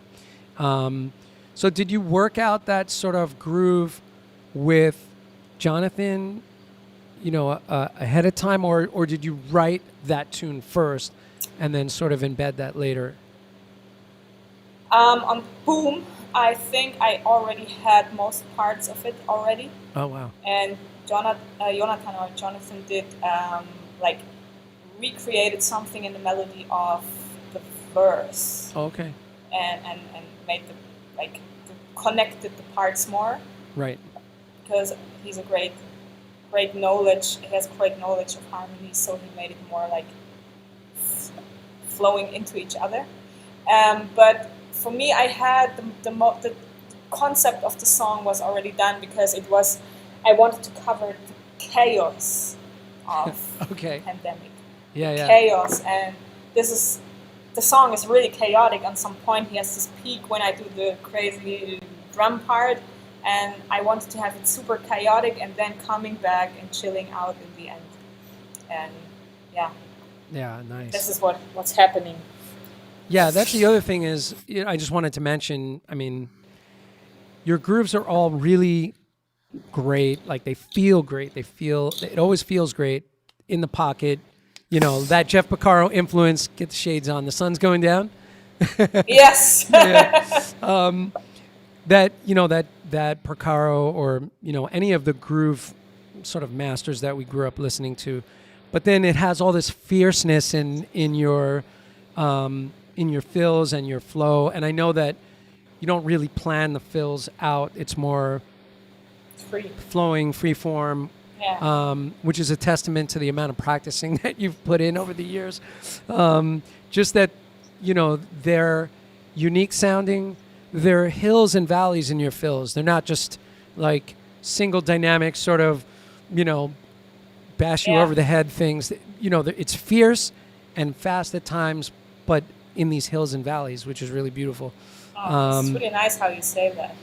Oh, yeah. And I feel like, that you're bringing all of your musicianship in there as well, sort of in those hills and valleys. It's interesting to just listen to it. I don't even want to transcribe them because I feel like they should be left alone. Yeah, thanks. That means a lot to me because I spend a lot of time to bring the dynamic into these fields. Right. So that cost me years of practicing. Yeah. Yeah. And so musically, yeah, and you can hear that sort of develop over the years. I mean, like I said, I saw you first in 2015, and then seeing your career sort of blossom over the time, right? And I know that was like that clinic was pretty early in your clinic career. So you mentioned at the PASIC clinic. Yeah, the PASIC clinic in San Antonio. Being nervous, being pretty nervous with that.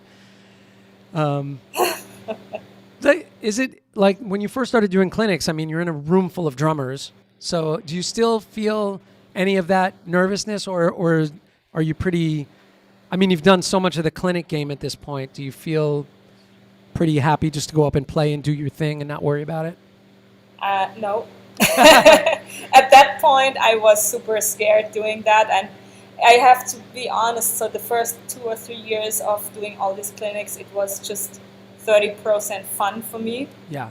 I was super stressed because I don't know, I always had a problem to play just me with the drums in front of people. Yeah. I always felt more comfortable in a band.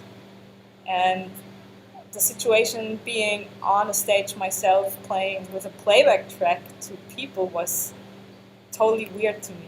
Yeah. So, but I wanted to go through it. I just forced myself to go through it, and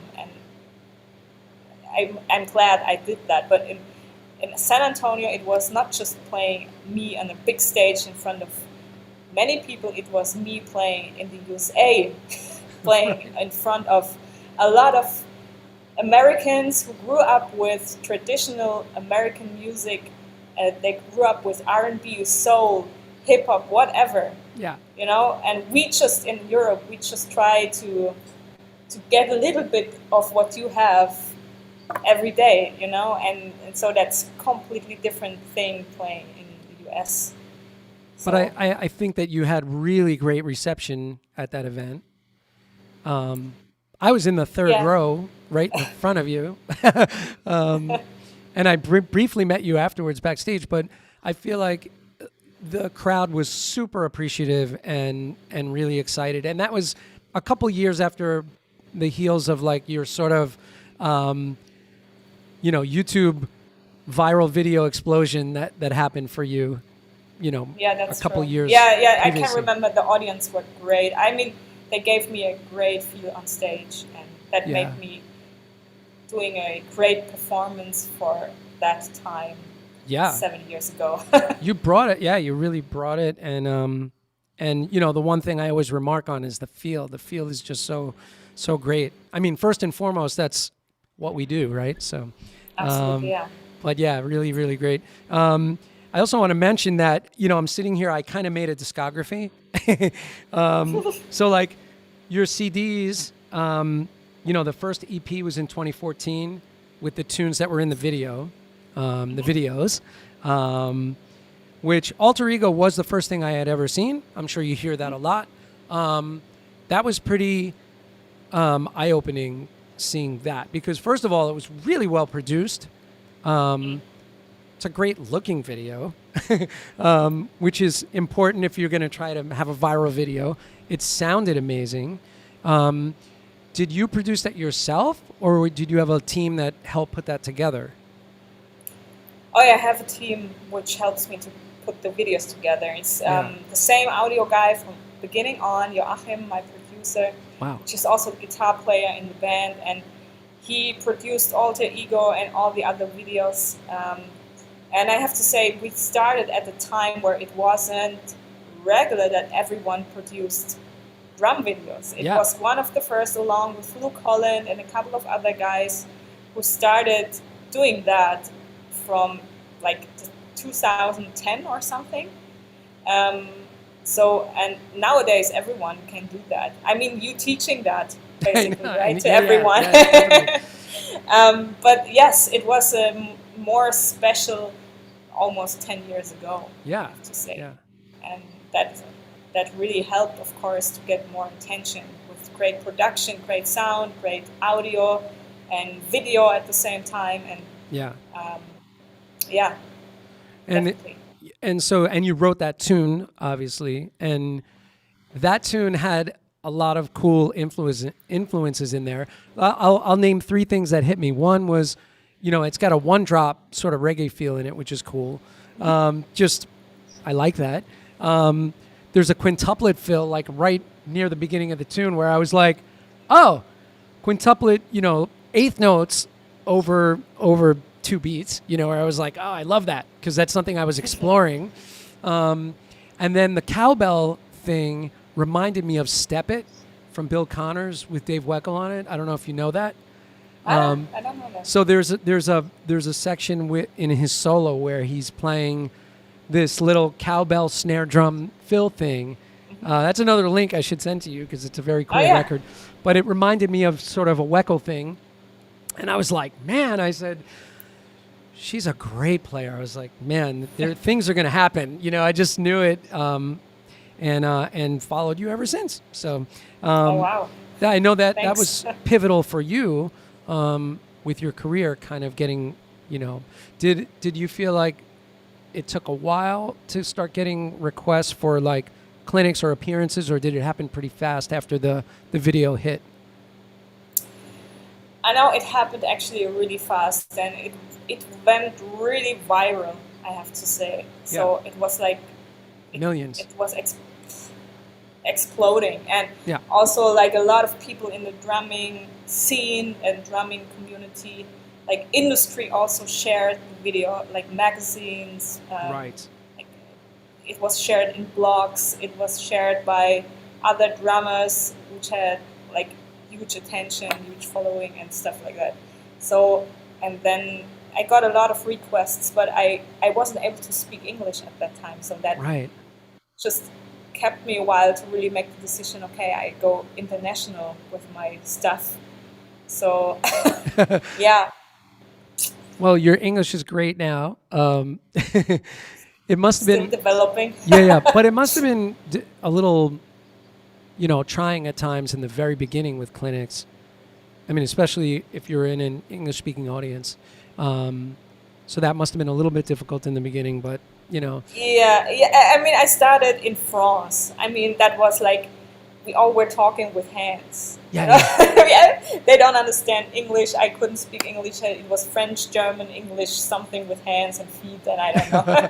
Did you know any French or not at all? Not at all. Oh my God. Not at all. By the way, So Brian that's Dunn is hanging with us. Brian Dunn, do you know Brian?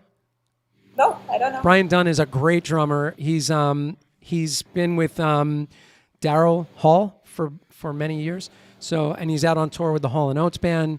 Brian Dunn's a great New York drummer, great guy. He's been on the show, doing a lot of really great. He just did a tour with Hall & Oates and Todd Rundgren. So he's a great drummer. But he was just saying that you're a killer drummer. So he's chiming in. Thanks, Brian. Nice to meet you. And also, Steve Ford was just commenting that Tama sponsored you in Chicago a few years ago, and that was a really great clinic at the Chicago Music Exchange. Yes. Yes, I can remember. That was a great one. Yes. Lindsay McDonald saying hello from the States. Joe Paris saying that you make a face that the much late drummer Paul made. Paul Made is his name Paul Made? When he played drums, his nickname was Face. So I guess he's making a comment to your drummer face is really good. Oh, I have a drummer face. Yeah, right? I mean, we kind of all make some pretty intense faces. Stephen Chamberlain, my good buddy, hanging in here. Steph saying hi from Canada. Hey, Steph. Steph, you got to come stay at my house again. We'll book some little clinics again, and you come stay at the house. So I miss you, Stefan. He said Anika is amazing. So actually, Stefan, you were sitting with me at that clinic, I believe, in 2015. We were sitting together watching you. Pretty sure. That's true. I can remember that. Yeah, I'm pretty sure. Okay, so I was going through your discography, but I was going to say, so the first record, 2014, then you have all these singles. And the singles are not really appearing on other records, right? So some of those are just have singles. Been over the years just singles, right? Chari Life, Have You, Ndola, that's a city in Zambia, right? Oh, I love that song. Yeah, that's a really cool it's song. It's a city, in Africa, exactly. Yeah, that came out in 2017. Then you have Those Hills, Greenfield, Spunky, Shine, Golden Sparks, Florida, and The Walk. That was out of order, by the way. I know that. But Florida was 2021. That has that colorful video. Was that green screened? It was like a green screen thing. Yes. That's super fun. It grooves really hard. Is there a story behind Florida, like with the state or no? Not really. But I probably watched too much Dexter. Zach. Zach Martin. Dexter. Yeah. No, just joking. But so I think it was at the beginning of, it was at least in the pandemic time, and I just wanted to do something which gives a good feel, just something uplifting again. Cool. Nothing too complex, just something groovy and fun to listen to. Yeah. And it shows. Yeah. And then we have so all the singles, and then we have Picular, which is from 2017, which the meaning of was, you said, things that happen in life that you can't describe. Yes, exactly. Is that a made-up word? I don't think so. Yeah, it's a made-up word of mine. Yes, absolutely. Yeah, because it's not in the dictionary, or at least it's not in the Webster's dictionary. And then For a Colorful Soul from 2020. Which has all the drumless tracks on Anika's website. So if you look in the description of the video, click on the link, and then if you go to the store, you'll see them in the store, and you can get all of those drumless tracks. And are those the ones in the transcription book? No, those are from the first album, Picala. Right, okay. But the Picala tracks are also drumless available on my store. Right. Are there any charts or transcriptions or no? Yeah, the transcription book is also in the store, and the drumless tracks, so you can get both, yes, absolutely. And then you also have a vinyl, which is cool. So that's a live from a studio, right? from Yes. Little Big Beat Studio. I'm not going to ruin your language by saying the city. Liechtenstein, maybe? Liechtenstein. Liechtenstein. So Yes. so that's really cool having vinyl out. So that's Yeah. in the store. And that's kind of a special thing because that was a live performance, right? That was a live performance with an audience in the room. Yeah. And yeah, I've seen that's videos from that. exactly. So we have videos out there. You can check the videos first. If you like the videos, you will like the vinyl. Yeah, yeah. Yeah. That's amazing performance. And again, like, I'm such a sucker for pretty changes. Like, I get choked up when I hear really nice changes. I don't know. It just does that to me, even if I'm playing, which I guess is just whatever music does to me. But it's got those moments in it. So, guys, definitely check that out. And then, Thanks. and then the other thing I wanted to mention is, and of course, the new album, Opuncha, which we talked about in a little bit of detail. And then your endorsements, you have Meinl cymbals, of course, Tom and drums, Evans drum heads. And then you have these products that are signature products. So you have a signature stick with ProMark. And you don't have to go through the description of this stick because I know you've done that on a lot of interviews. But in general, it's a lighter stick, right? So you're playing closer to a 7A. Yeah. And It's a lighter stick, which is really nice balanced. So it's not too much forward. It's not what's a rebound? yeah, Rebound and forward, right? yeah, So it's more in between. It's super balanced, and it has a small tip, which has like a great sound and the cymbals, and it helps a lot when you want to play faster, yeah. but still want to have it clean. So the tip really helps you to create this kind of sound. So Nice. absolutely. And then you have the Meinl's artist concept model. So there's a stack, right? And then there's the deep hats. Is that what that is? The deep hats are a pair, like it's a hi-hat, Right. an 18-inch hi-hat, yes, with the holes in it. Right. So it has this kind of trashy sound. Yeah, I use that a lot. It's in my regular setup since 2014, I guess. Since I started with Meinl, I have that Nice. kind of Yeah, hi-hat. I'm a Sabian guy, so I play Sabian, but they have something, the 18-inch sick hats, which has the holes in it. Oh yeah, I remember I this. remember in the beginning playing that hi-hat and then being careful not to get the stick stuck in the holes. So that I know this hi-hat because I was Sabian with Sabian also, and I had this hi-hat. It has way more holes in it than the deep hat, and I always lost my stick into it. Like yeah, if you're playing like molar strokes up on top, yeah. it's very easy to get stuck inside the hi-hat. Yeah. So you have to kind of play it from the edge. So that's pretty funny. And then you have the split tone practice pad, which I know you said for your touring, it was really a great thing because having to carry a couple different pads to have different services, or playing on the couch in the hotel, which I've done plenty of that. But this is a multi zone sort of pad, right? Yes, and it's flat, so you have this. Some pads they have zones, but they are stacked, Yeah. and that's not really helpful when you practice unisons. Right. You know, and if you practice unisons like 10 in one hand and in the other hand, so you have a sound which creates just 16th notes when you when you bring it together.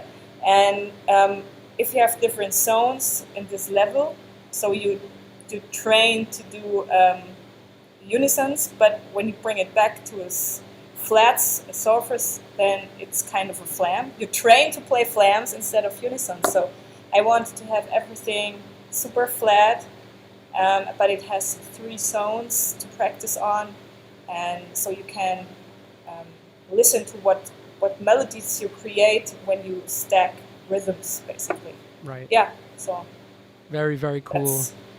And then the other thing is in your store, you also have like drum mutes, right? Do you Yeah.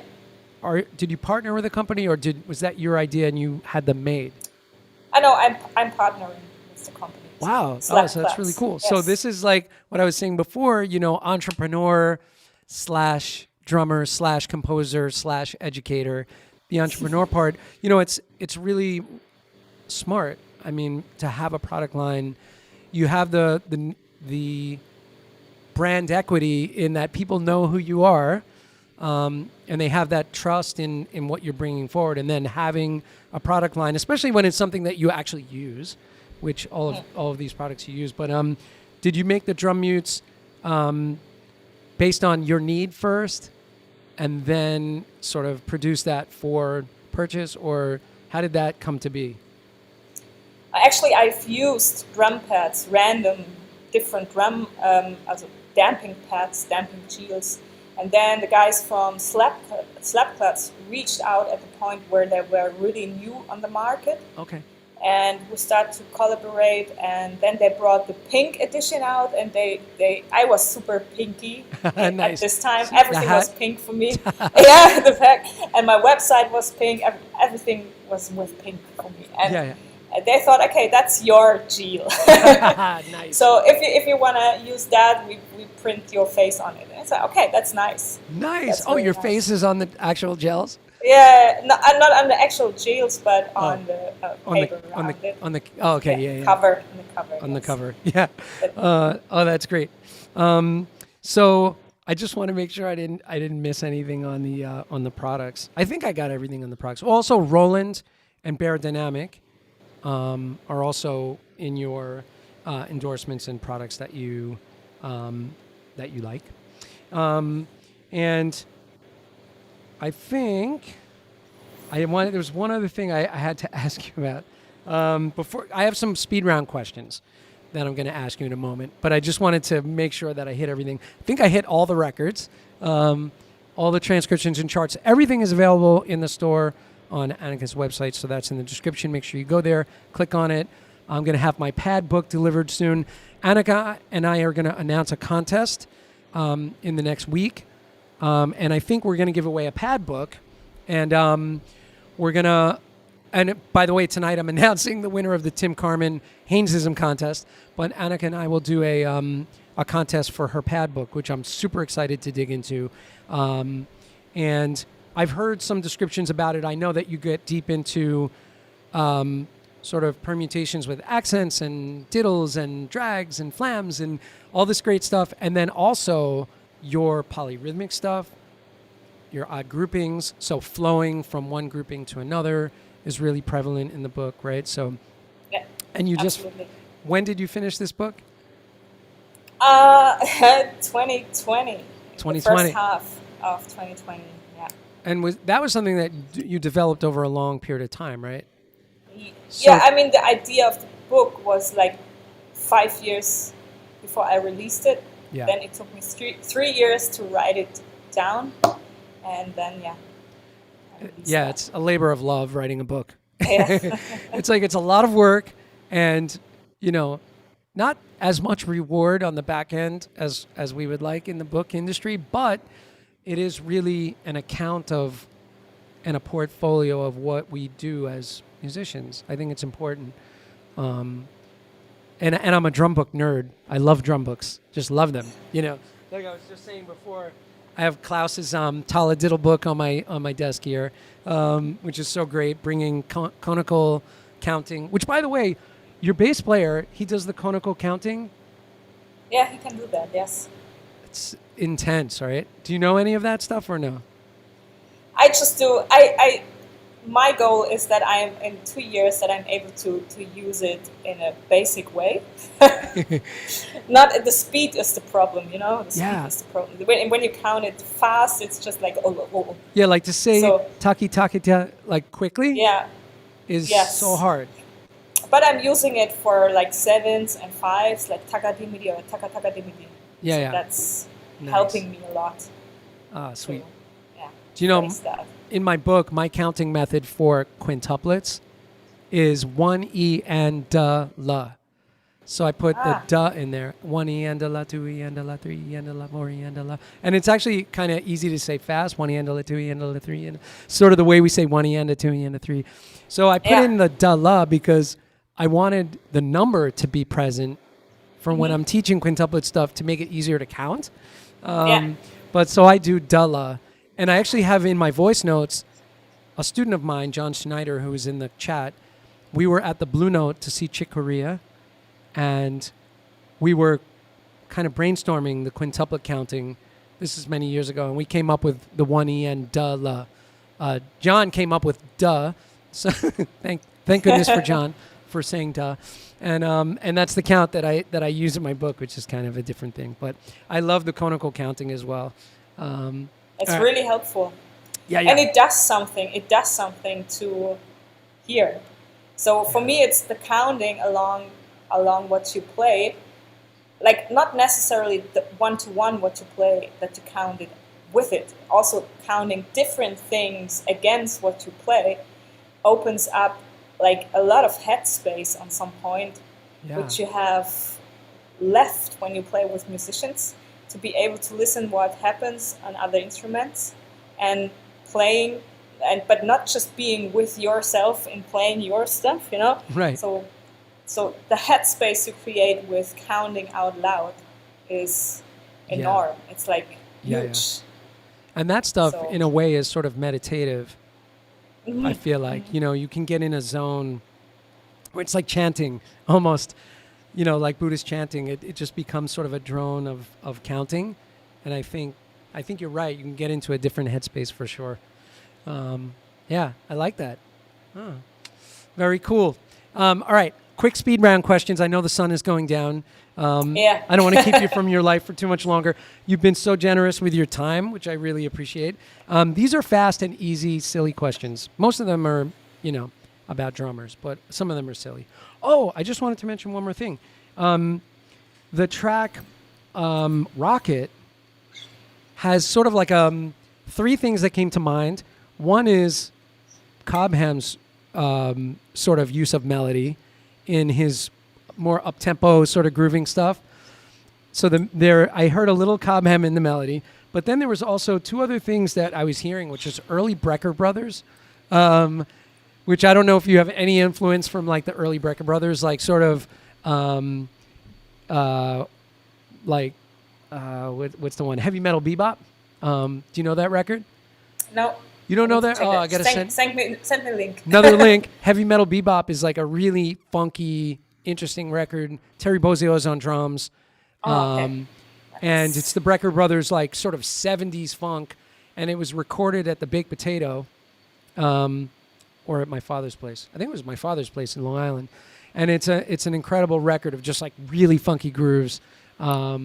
But melodically, I was hearing that. And then Jeff Lorber fusion, which I don't know if you're familiar with. Yeah. I hear a little bit of the, how Lorber fusion is kind of pop sensibility, but with really cool, funky rhythmic stuff. So I don't know. Those are the things I was hearing. What were you influenced by on that tune?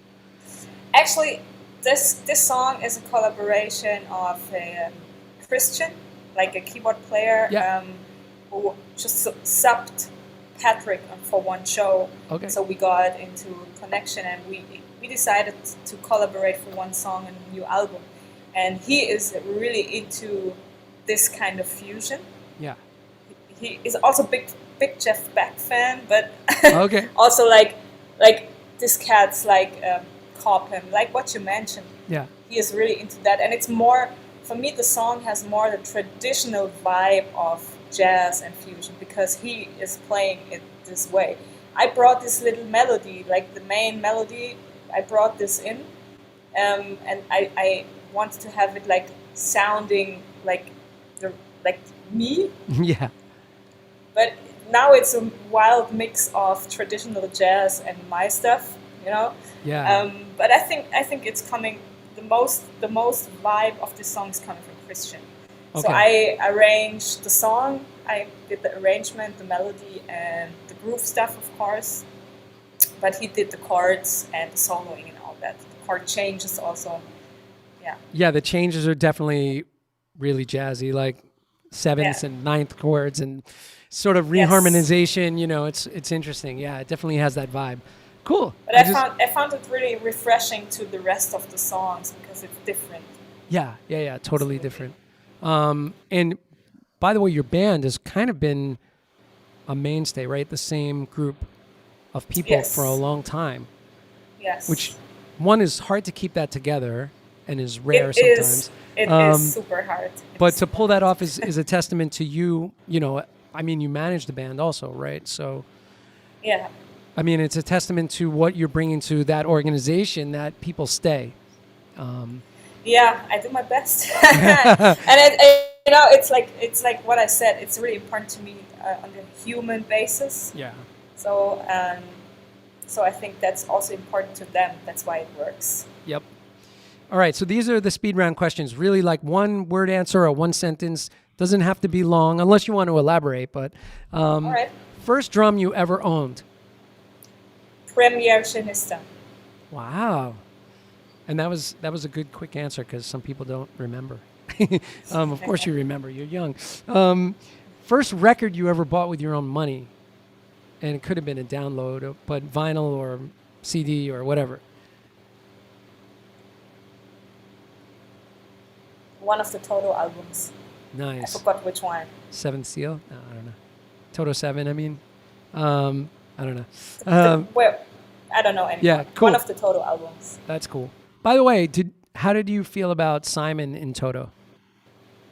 I really liked it. I saw them live a couple of times with Simon. I mean, I never had the chance to see them with Jeff, so I just know how they sound with Simon, I never saw them with Jeff either. I only saw them with Simon, but I really loved what Simon brought to the table.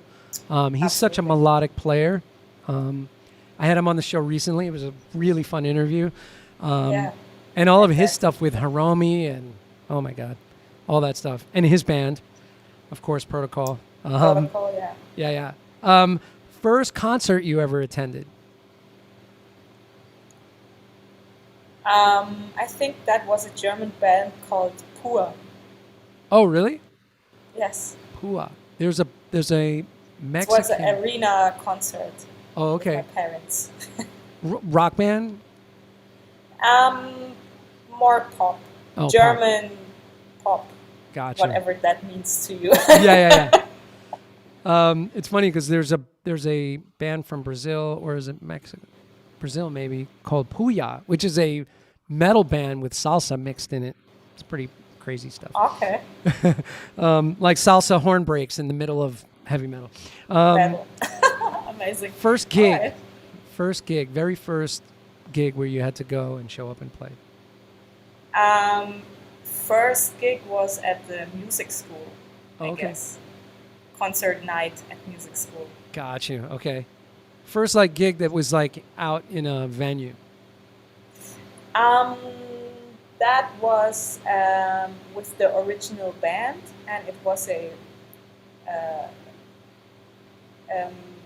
concert night with bands in my city, Okay. just for teens, teen evening, whatever. Nice. One record that you listen to that might surprise people, based on, if they're basing it on what you do, what is one record that might surprise people? Oh, oh my God.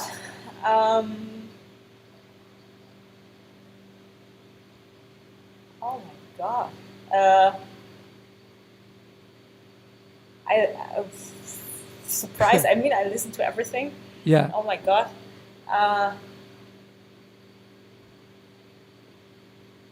Give me the next one. I need to think about that.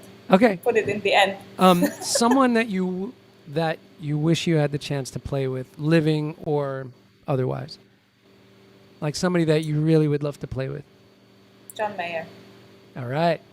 Get those big, wide quarter notes, right? Like Steve Jordan, man. Oh my God. Yeah. Right. Yeah, that stuff grooves so hard. It's crazy. It's just groove. It's just groove. So I love beautiful. it. I love it. That one really big, he has a lot of big hits, but there was one in particular, which I'm not going to think of the name right now, but where Steve Jordan's groove is just so wide Dun, ga, dun, ga, Gang, dun, gang, ga, gang, dun, gang, dun, gang. ga, dun, ga. Where he Yes, puts the exactly. snare on the and the 4. It's like, oh man, just so like perfect. All right, so I'm gonna give you some. Oh wait, coffee, tea, wine, or beer. And I guess it depends on the time of day because I know you don't drink coffee after 6, right? 5. After 5. After 5. But everything. I love tea in the wintertime. I love coffee every day. I love beer. I'm a Bavarian.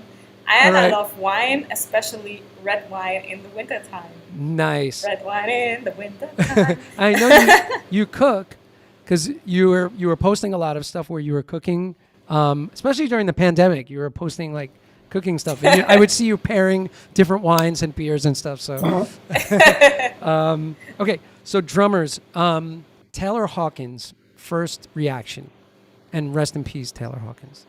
Shocked. Yeah. I was shocked. I was really shocked because I grew up with Foo Fighters and Right. I tried to learn a lot of the songs and his grooves and definitely an influence on mine Yeah. in the very young stage. But I was shocked, and he was still so young. Yeah. I mean, Yeah. In the Omar Absolutely Hakim, when I interviewed Omar Hakim, he had gotten really close with the band. And so he had some really beautiful stories about Taylor in that interview. Good people in that band. Again, it comes I down can to imagine. people. Yeah, I yeah. can imagine. How about Steve Gadd? I love Steve Gadd. Yeah. I love the groove. I love like the vibe. I love the dynamic. Everything. I mean, he is legendary. Yeah, you know? yeah. How about my good buddy David Garibaldi? Oh, Tower of Power. Yeah. David Garibaldi is Tower of Power for me. Very funky. Absolutely influence of mine too. Less than for Klaus. I think Klaus studied with him also or something. Yeah. Did Well, he? also David studied with Klaus. Or this way around. Oh my Yeah. God. Okay. Yeah, because David was Um, working on some hand stuff that he wanted from Klaus. okay, Yeah. okay. I didn't know. Amazing. Yeah, Amazing. crazy, right? Yes. Um, And he had this horrible accident a couple of years ago. yes, Did you know that? hit by My a God, train. I'm so happy he recovered. Yeah, yeah, yeah. Crazy, weird accident, but yeah, Yeah, he recovered absolutely. fully. Absolutely. We already talked about Simon. We don't need to mention him. He's just some guy, Simon. How about Ash Sohn? Oh my God, Ash is killer. He is, first of all, on a human basis, he's 1A. Yes. First place. He's so nice and kind guy. And he is so unique in what he's doing. Yeah. Like the grooves, he doesn't have to play much, you know? No. To see the Vic First session, like what was it, Vic First studio sessions with the full band and Yeah. everything where he was playing and sitting in. Oh my God, everyone was shredding it out before and he was just like grooving and grooving like Steve Gadd. Yeah. He's the new Steve Gadd, probably. It's The like younger the use of version. space, right? His use of space is so great because you feel like so much happens, but he stops playing. And it's like, it's just the way he uses it really draws you in, right? And the sound. And the sound. You know, Yeah. his sound, which is coming. I once played with him a clinic in Spain, and I was behind the stage waiting for my spot to play, and he was on stage playing his show.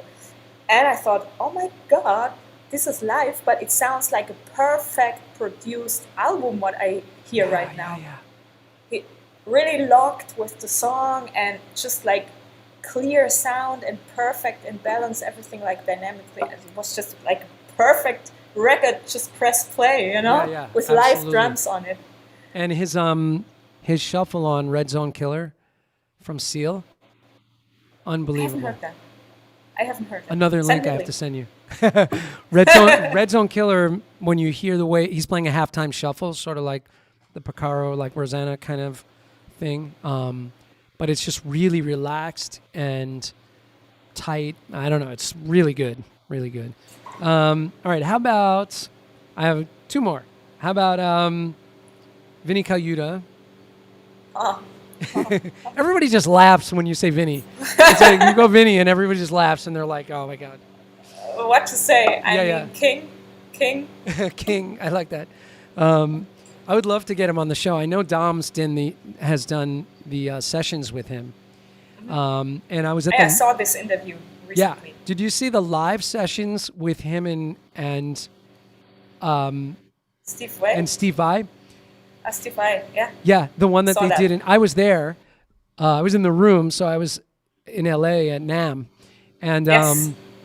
that interview is just so great because they were sort of reminiscing with the Zappa stories. Yeah. I Yeah, know. really beautiful, and such a great thing. I mean, and I always mention for Vinny, I mention this record every podcast, so I'm going to say it. But there's a record from Nick Kershaw called The Works, and Vinny's playing on this record, The Works, and there's a tune called Cowboys and Indians. That's really interesting. It's in 3. And his pocket on that is just unbelievable. A couple fill moments that you just kind of fall on the floor laughing when you hear it. I need to check that. Yeah. The Works. Nick Kershaw. I also love Nick Kershaw. 80s Really? vibes. Yes. See, now maybe that's Oh an my artist. God. Maybe that's an artist that you would want to play with in your lifetime, right? So Yeah, probably. yeah. And Nick Kershaw, I mean, if you look at the discography, every drummer on those records is unbelievable. You know, everybody that he I've never chooses. checked that. I didn't know that Vinny was playing or is playing on this Yeah, song Simon's or on this music. Simon played one of his records, like almost half of the record, and Vinny's on this other one, The Works, which is hard to find. It's not, I don't even think it's on iTunes or Spotify, but I have a link to it, but I'll share that with you. Yeah, Okay, so that cool, record's really cool. And then just one last thing, and we mentioned all your companies, right? Good. Just making sure. All right, so the last pizza. What kind? Do you like pizza? Oh, yeah. So, where have you traveled to where the pizza is like really good, really happening? And was it in the States? I would say, I say Italy, of course, but recently I was super, like the tour in Italy we did just recently. We haven't had any good pizza. I know we had a lot of pizza and it was all trash. Yeah. So, but I had some really, really delicious, perfect pizza in Italy, Nice. especially in Napoli. Yes. Maybe when you come to New York and play, you try some New York pizza and see what you think. Have you I been will. to? Have you been to New York? Once, yes. Once I did a clinic, Oh, okay. guitar center, or was it? I Oh, don't know really? anymore. Oh, wow. Yeah. Oh, very cool. And one more thing to mention as we wrap up here. Any dates coming up that we need to talk about? I looked on your website and it sort of ends with the Jeff Beck tour. So what's coming up for the rest of the year? Are there any dates to mention? Yes, there will come a lot of dates. I'm not sure if I am allowed to talk about it yet. Okay, that's okay. That's okay. But what's happening in the next couple of months? You need to check my website. But Okay. in December, we will have a tour with Neville, with my band. So we have a couple of dates. It will be mostly Germany and Netherlands, I guess. Okay. Not exactly sure. If the booking is not finished yet. But we're working on more international dates next year in good. spring, and also a couple of dates in summer, which is like international, but probably not the US. Playing the US is really tricky with all the visa stuff, Yes. unfortunately. Yep. But yeah, we're working on it to have more Excellent. dates out. And Yeah. are there more Jeff Beck dates coming up that you can say or not yet? Jeff is doing a US tour, so we'll see. Okay. I'm yeah, let's. All right. We're waiting. By the way, I'm going to mention one thing, which maybe not so popular with people, but you posted a clip. So Johnny Depp was on stage, and you said my 15 minutes of fame, and there's a picture of you behind him because they're focused on him in the media, right? So they have like a close up on him, but right over his shoulder is you back there playing, right? So what was that like? What was that sort of experience like? First of all, we knew that he will join the tour. It was not a surprise act. Yeah. Kind of. So not like he just crashed and showed up on your tour bus, right? So no, it was really fun to play with the guys, and he's a really nice guy, and so it was like super, like intimate situation traveling with the guys, with the band, with Jeff, with Johnny, and it was actually easy working with him. He's just a super kind, lovely guy. So you knew him from movies at all, like as a kid? Oh yeah. I of course knew him from movies. So that's kind of surreal, right? Working. Yeah, after weeks of traveling, it gets normal. yeah, exactly. But of course, the first time we met, it was like, the first time we met, I didn't know he will show up. Oh, okay. Just was standing in the door and saying, "Hey, it's nice to meet you." I was like, "Hold on, wait, are you okay? All right." And then he took his guitar and we started playing, and from there it was just cool. Oh, really cool. That's kind of fun. So I just figured I'd mention that. Just curious what that was like. So awesome. Well, everybody go to Anika's website, check out everything she has going on, check out all the amazing products. There's bundles, there's, all this great stuff. And listen to the music because the music is really what it's all about. And I look forward to all the music to come in the future from you. Thank you. Really super excited. So thanks to everybody that was in the chat. I know I didn't pay the chat very much attention today. I apologize. But, John said waiting on the world to change was the groove I was talking about. Exactly. That's the time. So thanks to everybody, Brian Dunn, Stephen Chamberlain, John Gill, all my buddies that were in here today. And I will see you guys on the next live stream, which is next week on Tuesday night, not the normal night, with John Riley, which will be really super fun and exciting. Great drummer, of course. And we look forward to seeing what comes from Anika in the future. Thank you for hanging with us today. Thank you, Tim. Thanks, everyone in the chat. Bye, everybody. Bye-bye.